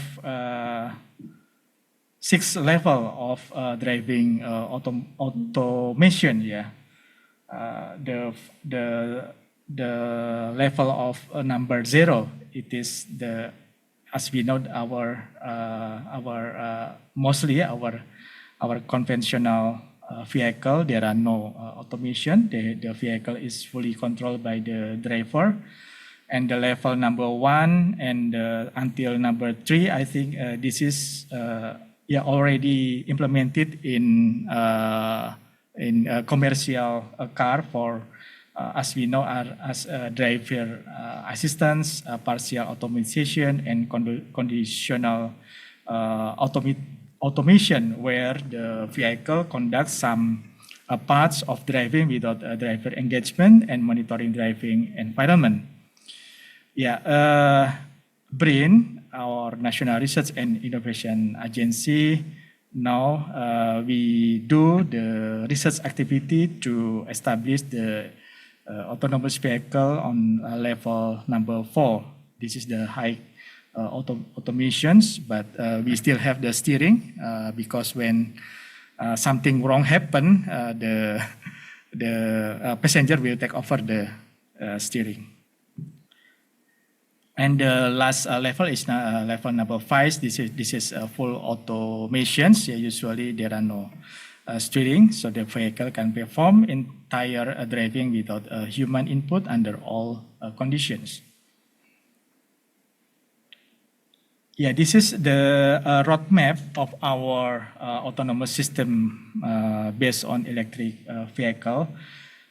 We are starting from, actually our research organization was established just 2 years ago on 2022. We are starting from small. So we use as individual or single passengers, low speed and low mass.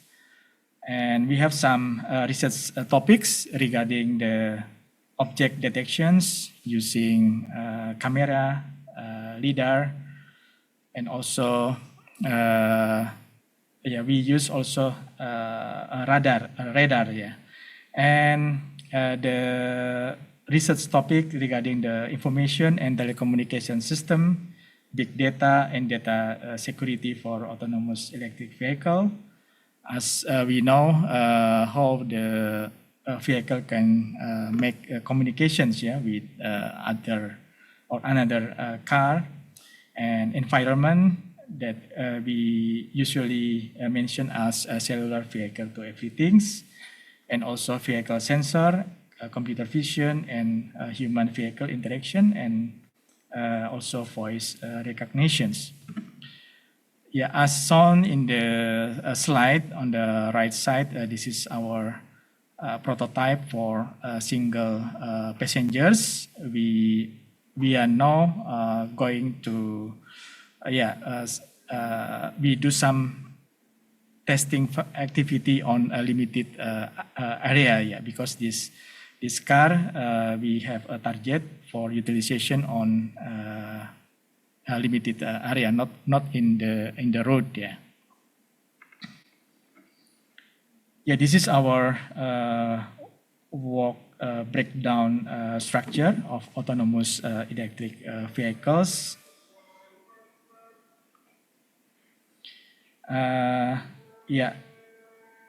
On last year we have 45 research subtopics regarding this cluster, starting from the rolling platform, traction system, inverter, motor controller, charging system, onboard computer system, SLAM sensor, and also automatic steering system and autonomous control systems.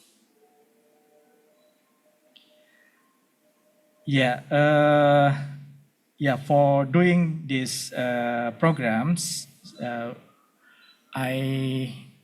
we are not make a limited team. So we have actually more than one team.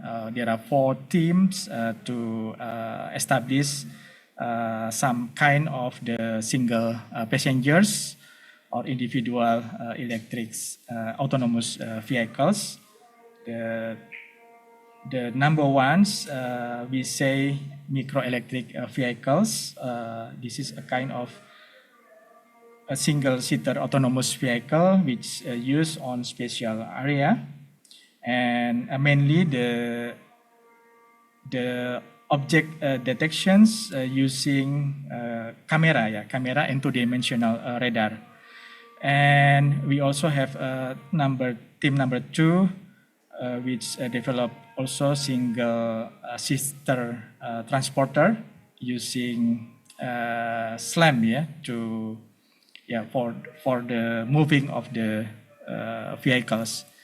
And the team number 4, they focus on how they develop some subsystem in the autonomous vehicle, like steering controller, tractions, and also a brake controller. And team number 4 focus on the research on detection object using LiDAR, yeah, 2-dimensional LiDAR, and also 3-dimensional LiDAR, and also thermal camera. And we also another team which developed the multi-platform that we can use on for example, on airport, yeah, to deliver baggage, yeah, from the parking area to the terminal. Yeah, this is some of our research activity on individual mobility system using universal platform. And yeah, we already try this kind of platform on indoor. Yeah, we have a special test indoor. This we say UniPath, yeah, universal platform of autonomous vehicle. There are 4 modes of autonomous. The first is line followers, and also we can use trajectory planning, point-to-point destinations, and the last is human following.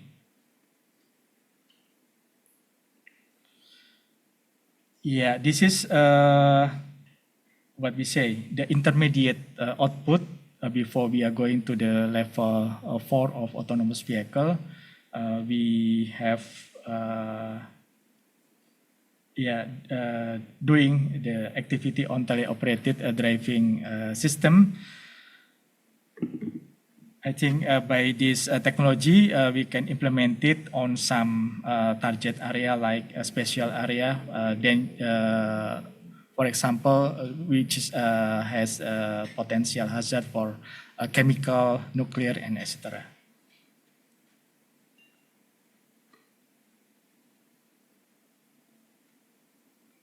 Yeah, this is the video of, you can see, this is when we testing the vehicle in indoor, yeah.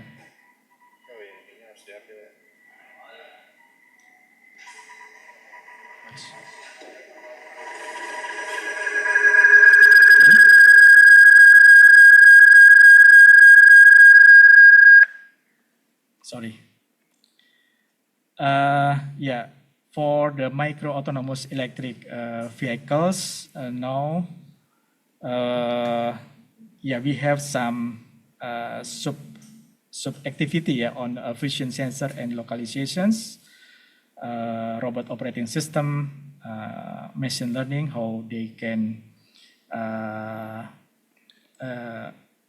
make the mission planner, path generator, and also motion planning, and also mechanical improvement of the platform. This is the brief information regarding 2024 activity. And previously we have a problem on real-time kinetics, yeah, how we can optimize the position of the vehicle using the RTK other than single positions. And this is the comparison between location mapping using GPS single position and RTK, so that RTK improve the accuracy of GPS data. This is some activity on object detection using stereo camera, which can identify the other car, yeah, on the road. And this is lane detections using Hawk transform, and also when we use other transformations, which result more smooth, yeah.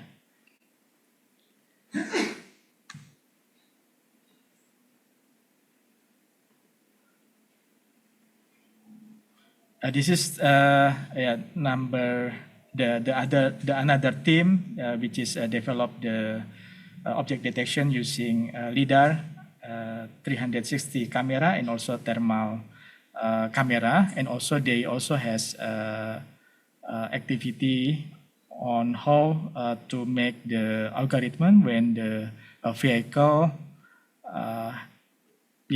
facing the object on the road.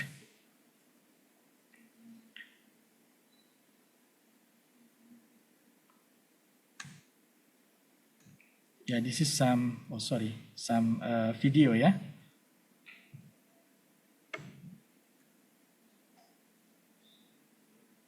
How the lidar which integrated on our mini computer,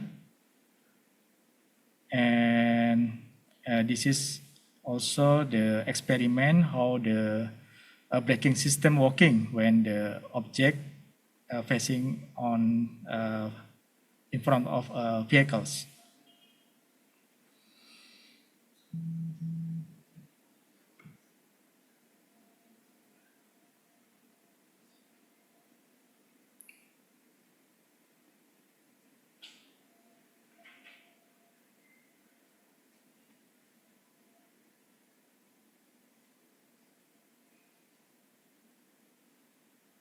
And this is the achievement of human object detection and also road recognition segmentation in thermal image, which is we operate on the night. Yeah.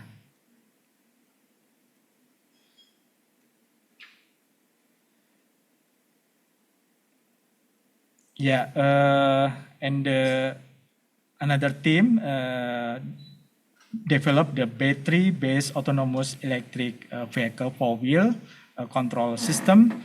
They focus on developing the local controller for steering, brake interactions, real-time monitoring module, and autonomous global controller for MGO. Yeah, this is the schematic diagram of the subsystem.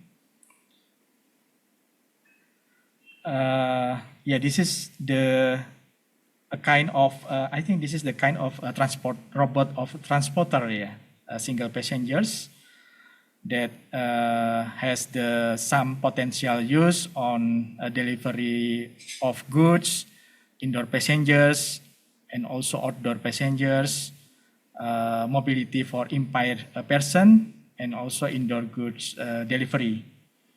I would like to show you a short video. Son?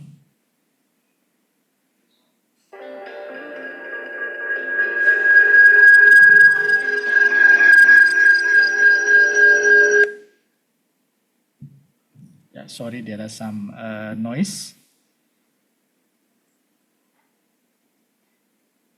Yeah, this is this single seater transporter using SLAM, yeah, to mapping the environment, and after that we can make some program to set the starting and the end of the destinations. We can use this kind of vehicle indoor and outdoor.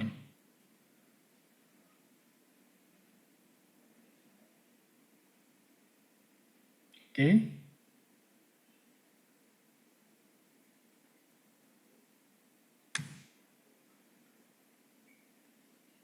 Yeah, and this is some other achievement on our development of especially electric vehicle with some level of autonomous. We also developed three wheel single passengers cars that we developed especially for disabled people. Yeah, this inspiring by the one of disabled a boy, yeah, in Semarang, Jawa Tengah, namely Gading. Yeah, he yeah, he has limited ability, but he want to work, yeah, to obtain, yeah, to got some money by, yeah, we say selling some good, yeah, by bicycle. Firstly, by bicycle, and after that, we collaborate with PT VR to develop three-wheel a passenger car for disabled people. This is the final prototype. This is already got the certifications and already commercialized.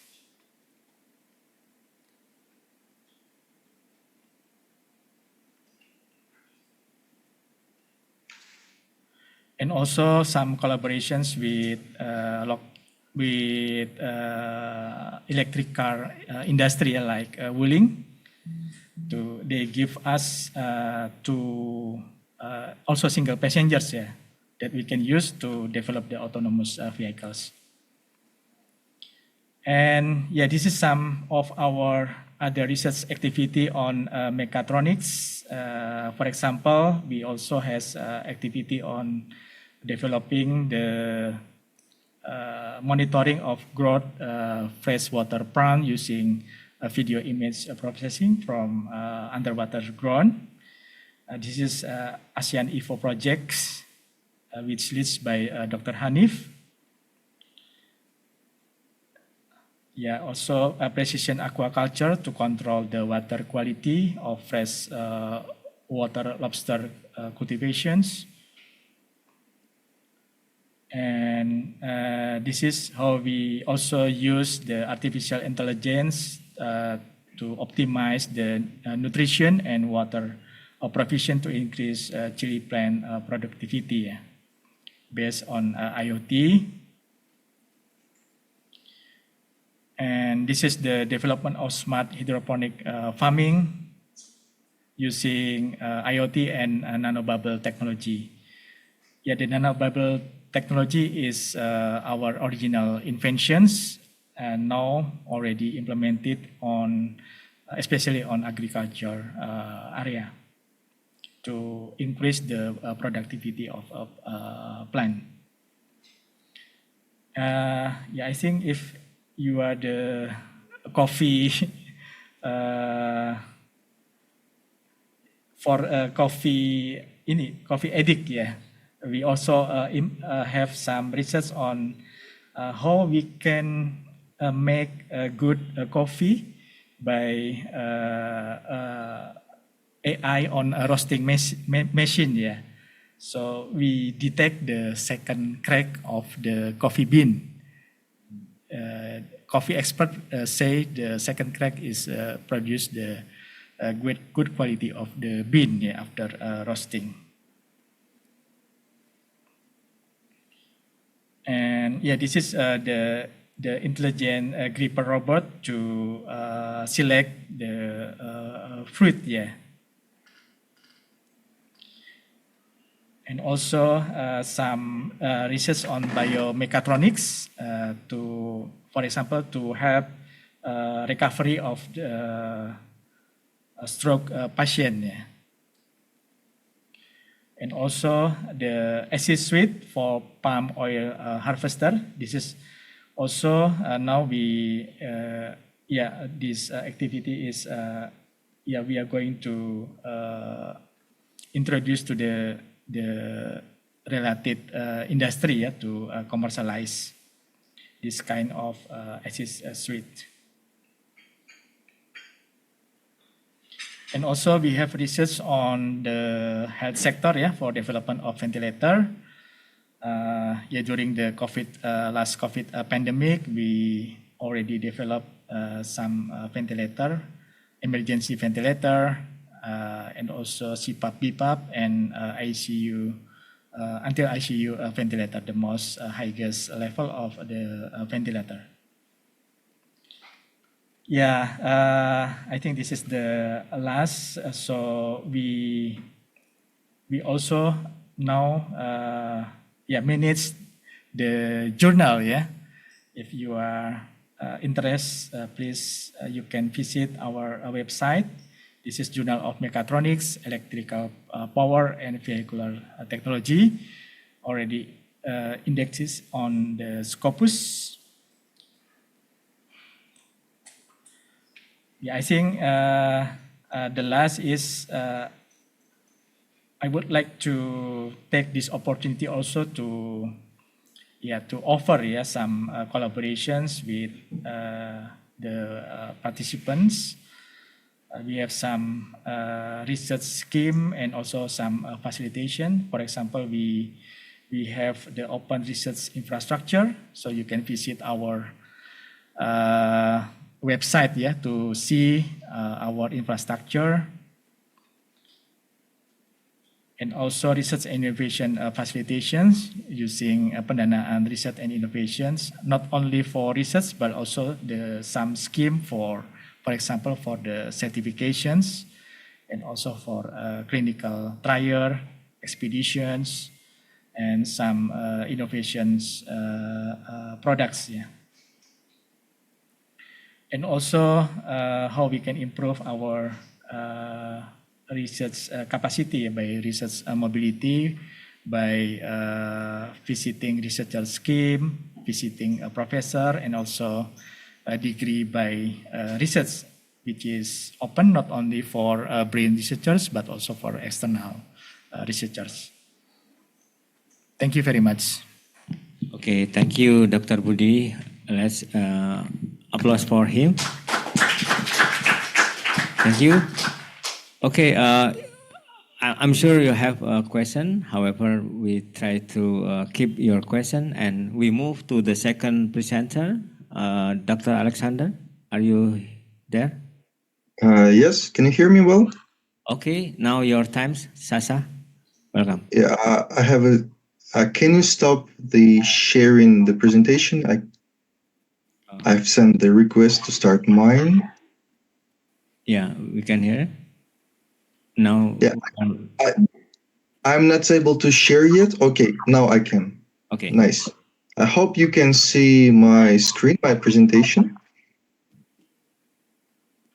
We cannot see. We haven't seen. I'm sharing my screen. Okay. Wait. This is some trouble. Okay. Not yet, doctor.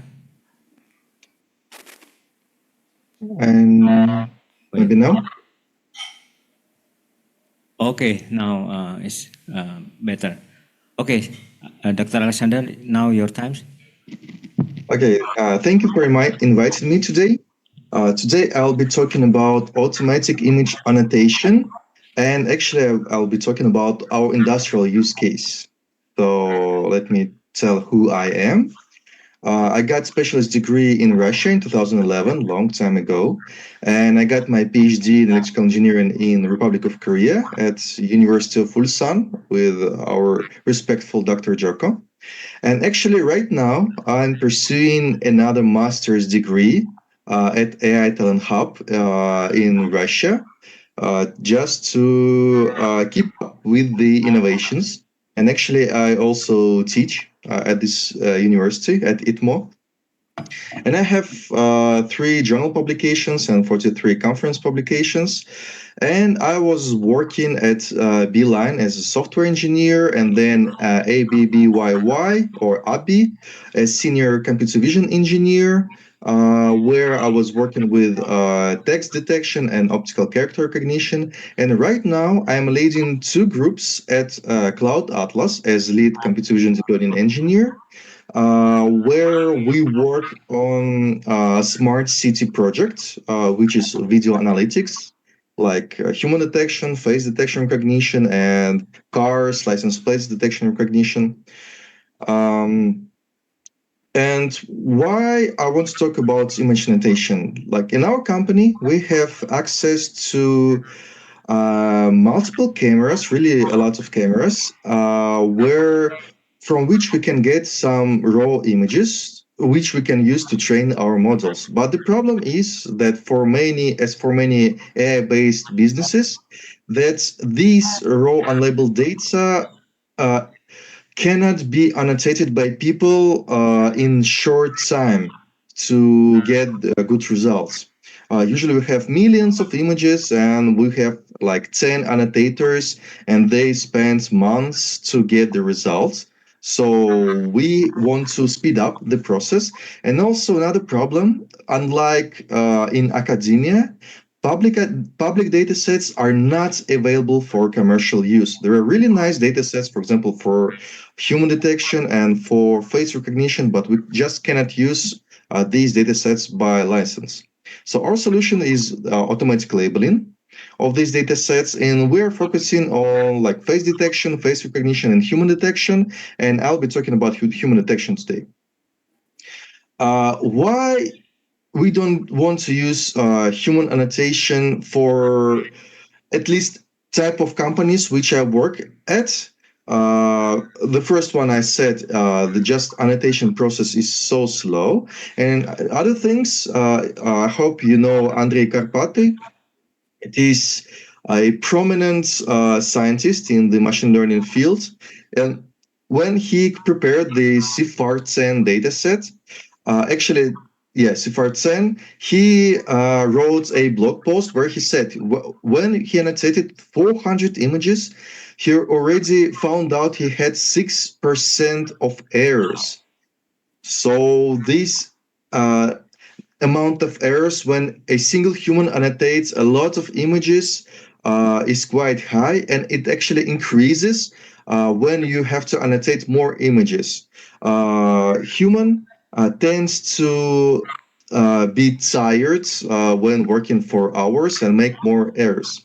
And next time, when he prepared the ImageNet dataset, the famous one, and he and other experts, they were given a task of annotating just 100 classes, not the 1,001.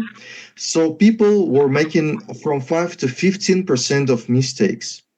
So if you want to get a clean data set, you have to annotate the same image by multiple persons and then combine their results, compare their results, and make some voting to decrease the error rate drastically. So it increases the time needed to annotation, and also it increases the cost of annotation by humans.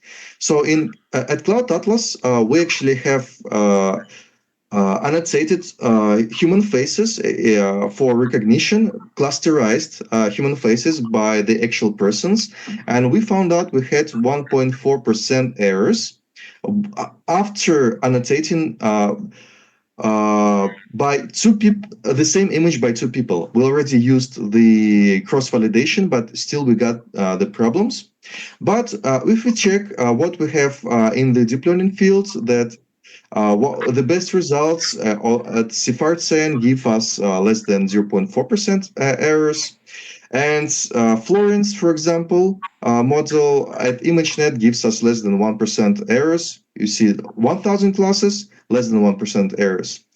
Experts, human experts, 100 classes give like about 5% errors. So the question at my company was, can we actually make use of auto labeling by ensembles and outperform manual labeling?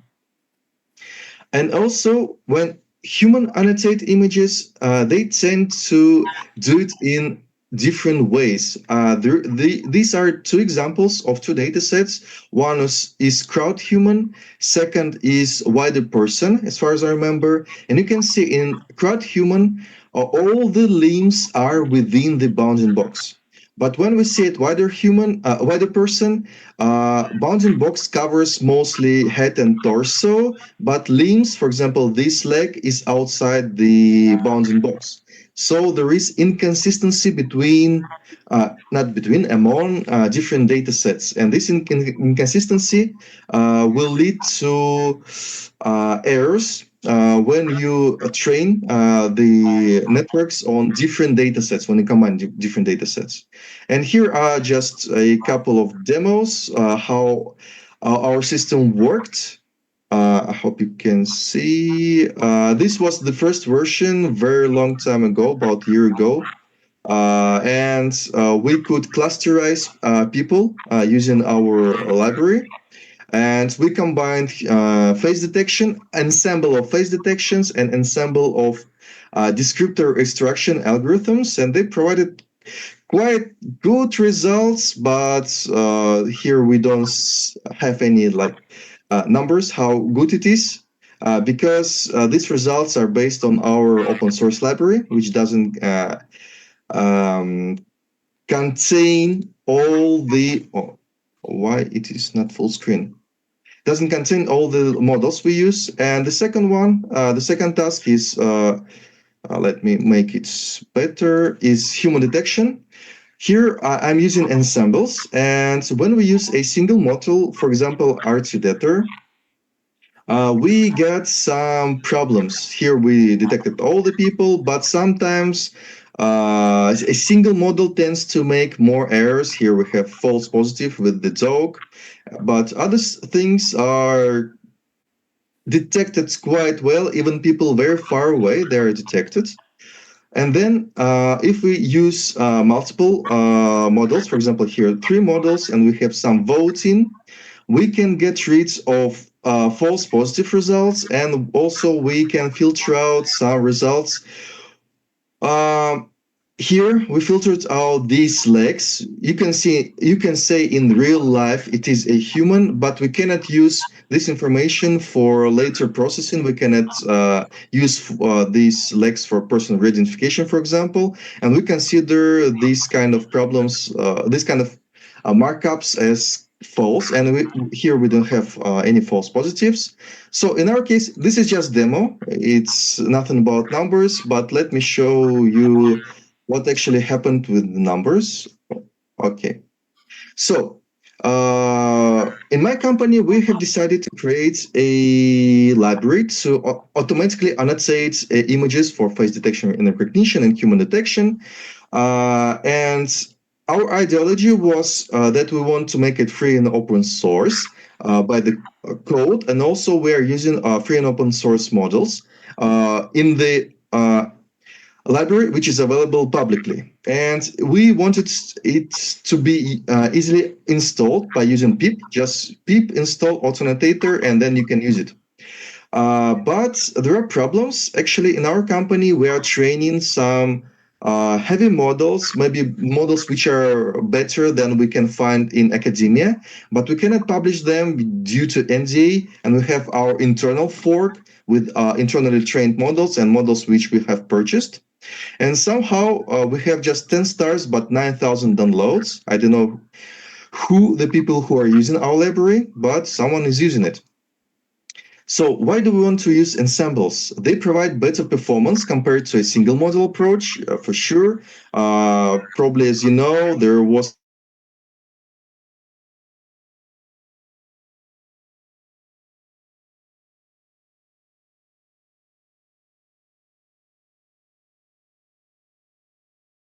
ensembles, they are better than a single expert, and they have better uncertainty modeling, and they actually reduce variance by keeping the bias, so they generalize better.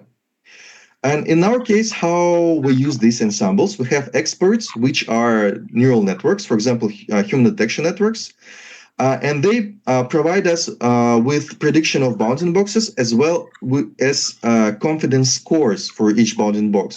And we aggregate the bounding boxes from each expert, considering their confidence scores as weights, and then we finally build the bounding boxes.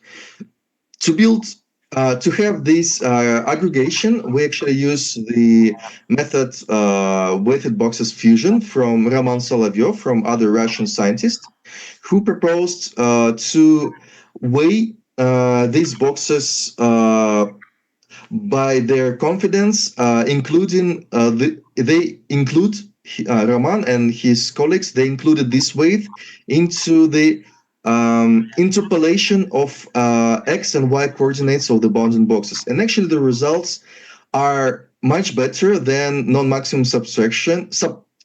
non-maximum suppression algorithms, which are commonly used in the detection tasks.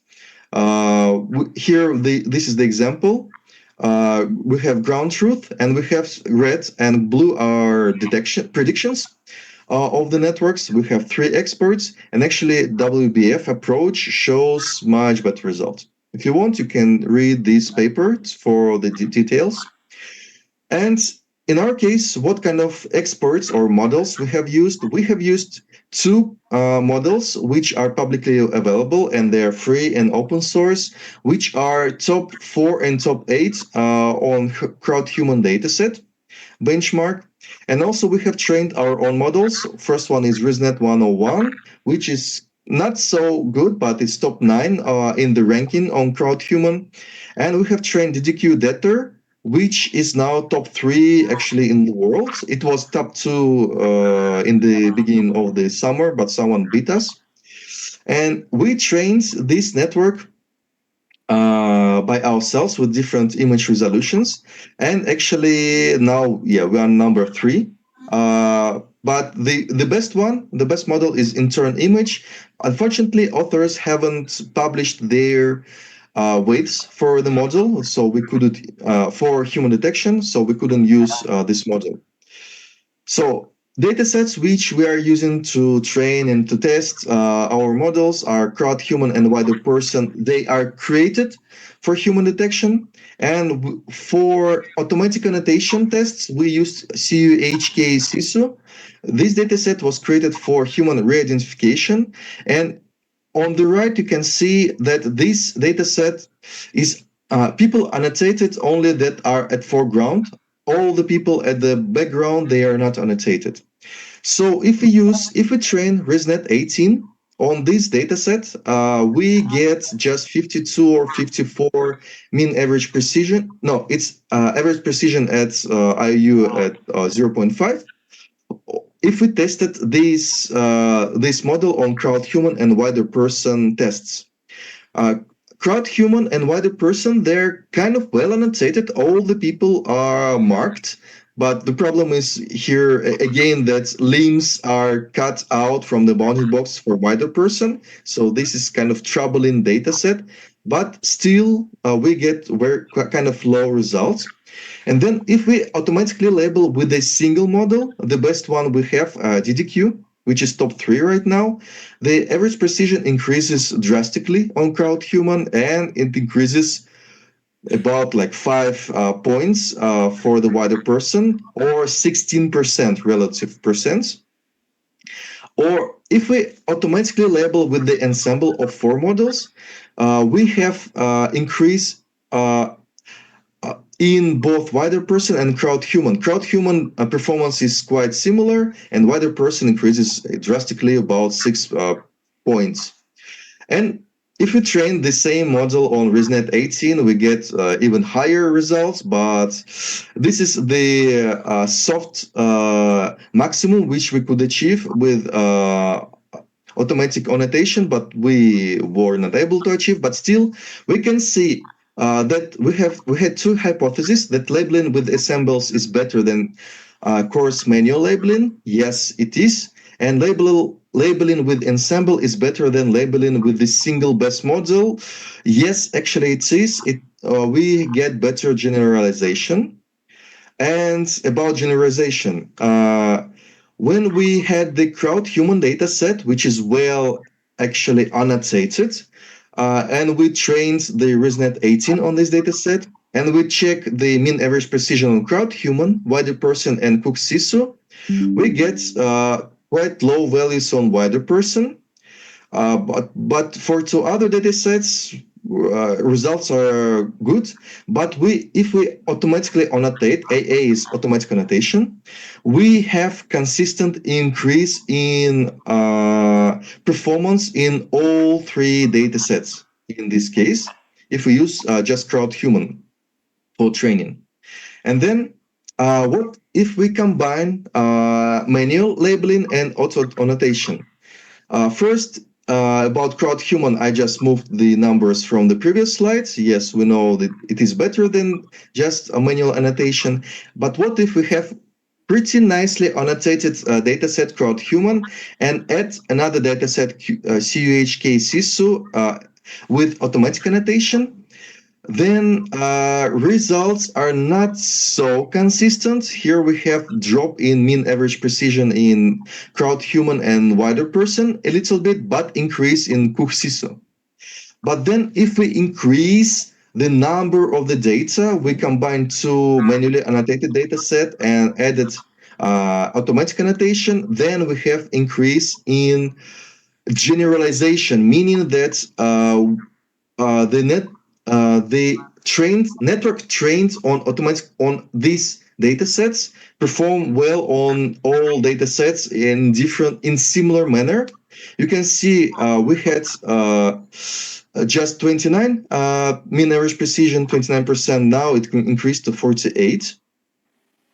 And if we use only automatic labeling, actually it doesn't improve quality so much. It improves quality for CrowdHuman and CUHSISO, but in wider person, actually here we can see in the fourth line, the quality is decreased, but probably the problem is the way how the bounding boxes for ground truth are annotated for wider person. As I have shown before, the limbs are cut out for the people, so there is inconsistency in the ground truth in the test sets. And actually, before I made all the tests for ResNet 18, why we tried to tackle this problem, RT Debtor with the ResNet 18 backbone. In industry, we try to make algorithms work in real time, and we need to use small models. And automatic labeling is kind of distillation of knowledge from a set of large models to a small model. So this is our goal, but actually we have tested what happens if we automatically annotate CrowdHuman and then train DDQ with SwinL backbone, and actually performance dropped, probably due to by automatic annotation, we have some errors and inconsistency comparing to human annotators, and large model has the capacity to learn these errors by itself or to learn the noise of the ensemble. This is the final chart, but in general, if you have a lot of manually annotated data and then not annotated data, the best strategy will be to use the data sets which are manually annotated and then automatically annotate the rest of the data and combine all the data together. If you combine all the data, you actually increase here, and I think it's the case number 6, you increase the overall performance in many cases, you better generalize. And here are the visualization examples.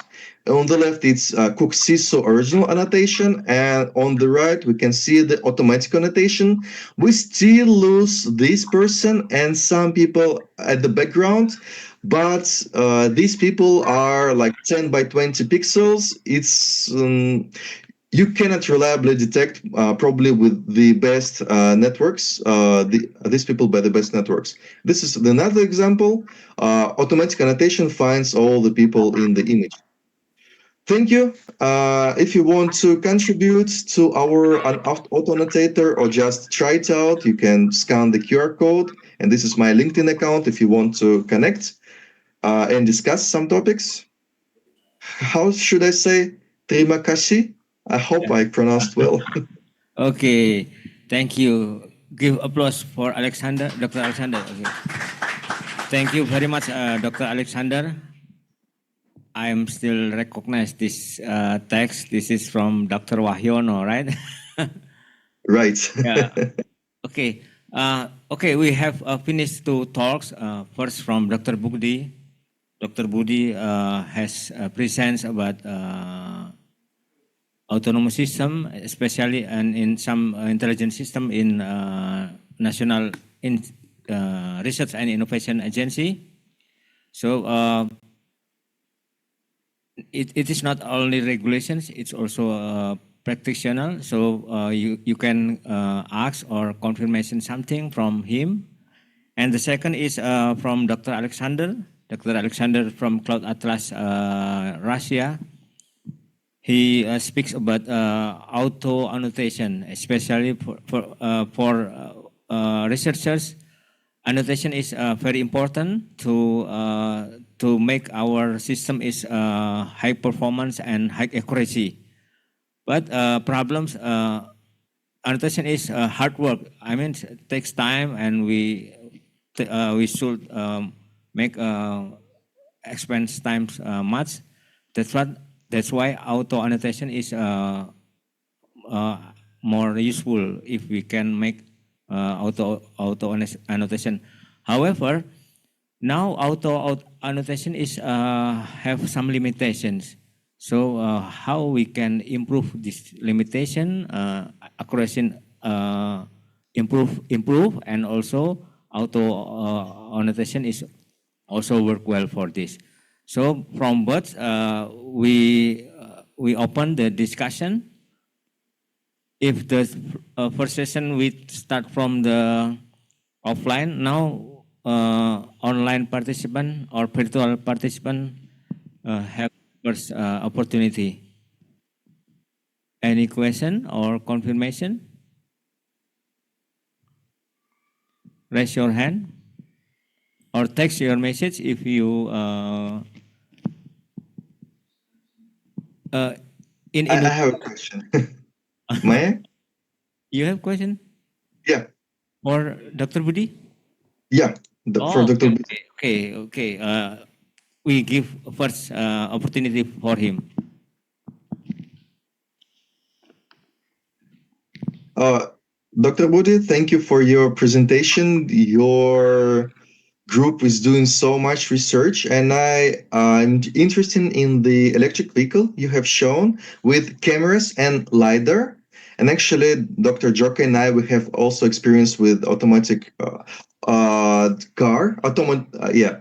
autonomous car, where we have used LiDAR. And actually, LiDAR doesn't always have signal when there is raining. Actually, we have participated in the competition, and many teams have encountered these problems where we used images and LiDAR data, but LiDAR data just disappeared when it is raining. So do you have this kind of problem? If yes, how do you tackle this problem? When in different conditions, LiDAR doesn't return signal. Okay, yeah, this is especially in our laboratory, we have some part of work, and Dr. Alexander, especially in LiDAR. He is very expert in LiDAR, and he has one problem. If the day is rainy, we cannot use LiDAR as well. So how we can solve this problem, Dr. Budi? Yeah, thank you very much for your questions, Dr. Alexander. Yeah, we found also some problem actually on our research. So that's why, we use not only a LiDAR as tools for detections the object. We combine some a sensor like a camera, stereo camera, and also we already try the thermal camera that can be used not only, especially on the night and low visions, and we are going to try also radar, but this sensor is expensive. So our team now try to improve. For example, we have also research on how we can improve the camera sensor so they can use on low visibility. I think this is the challenge, and we try to improve. Okay, Sasha is already answered. Yes, thank you. Okay, thank you. The second question from from floor. First is Fauzan. Can you give the mic?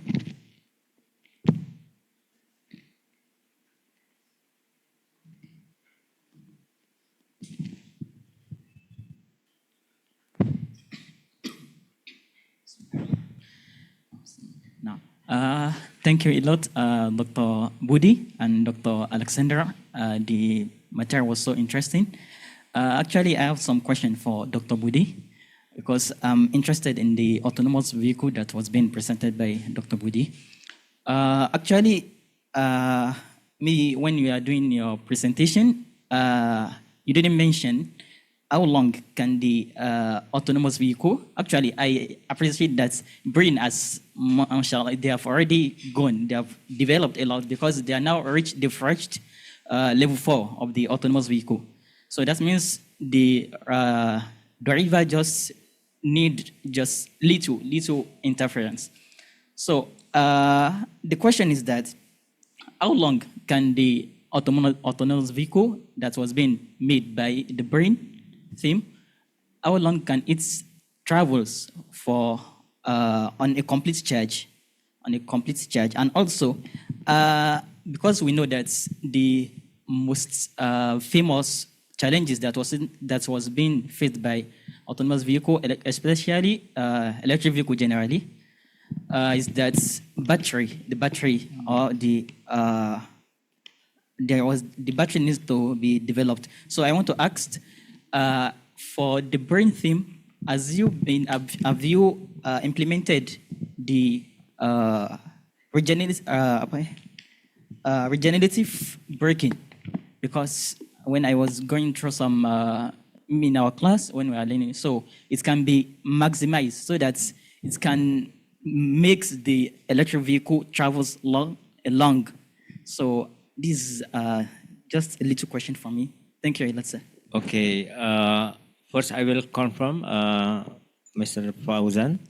First is about how long it means time. Yeah. How long? How long can the can the vehicle travel on a full charge? From level 0 to level 5, right? You mean the time for charging?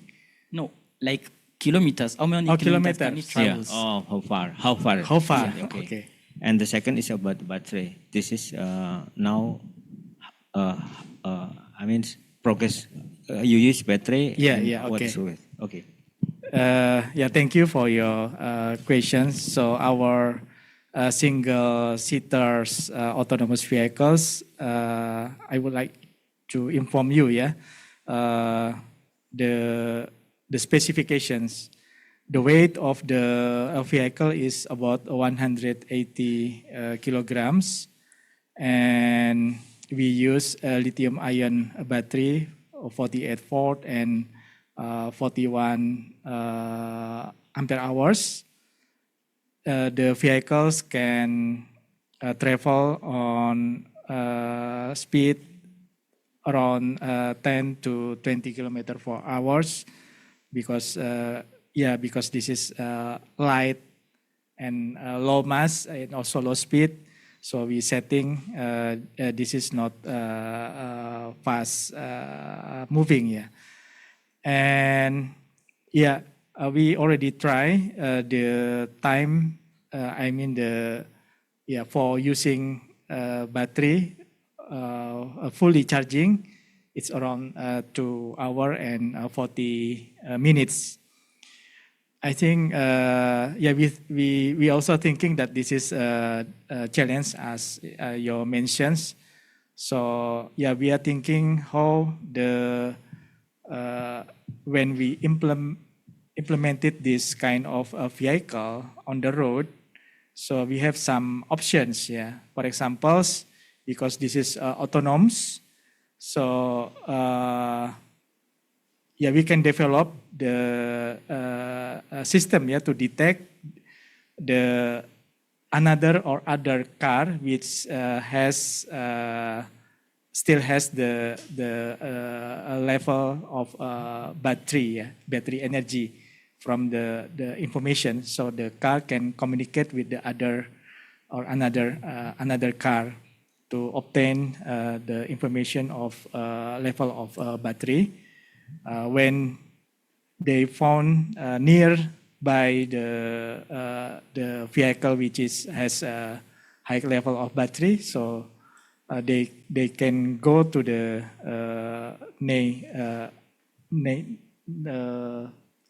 neighbor vehicles and make the charging with contact.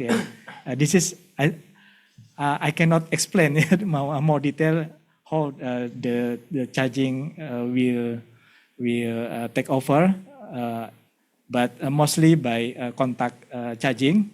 We have experience to develop the not using the conventional plugin, but use some special plugin, so the contacts only surface and male and female, male and female. This is the one options. The other option is using wireless charging. We also have this kind of research, wireless charging. So when we can put some wireless charging area on the road, and we can use, for example, when the car stop during the intersections, they can waiting and charge the battery.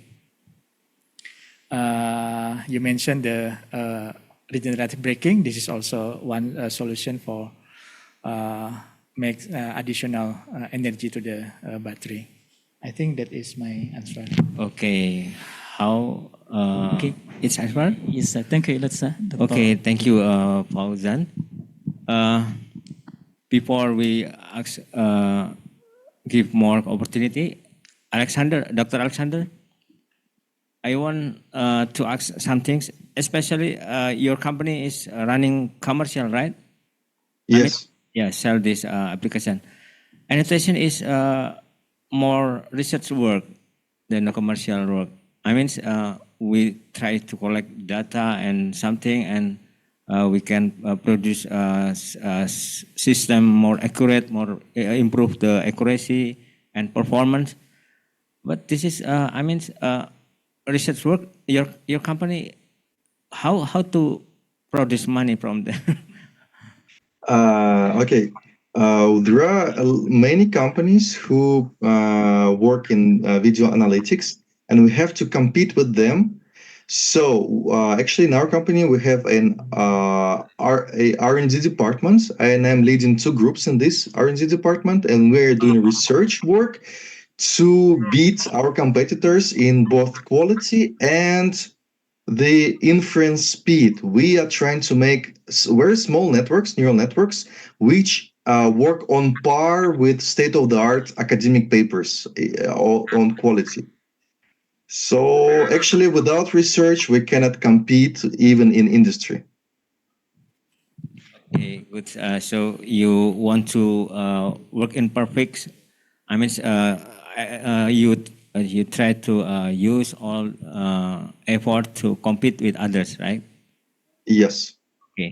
Okay. How about time? Time is over.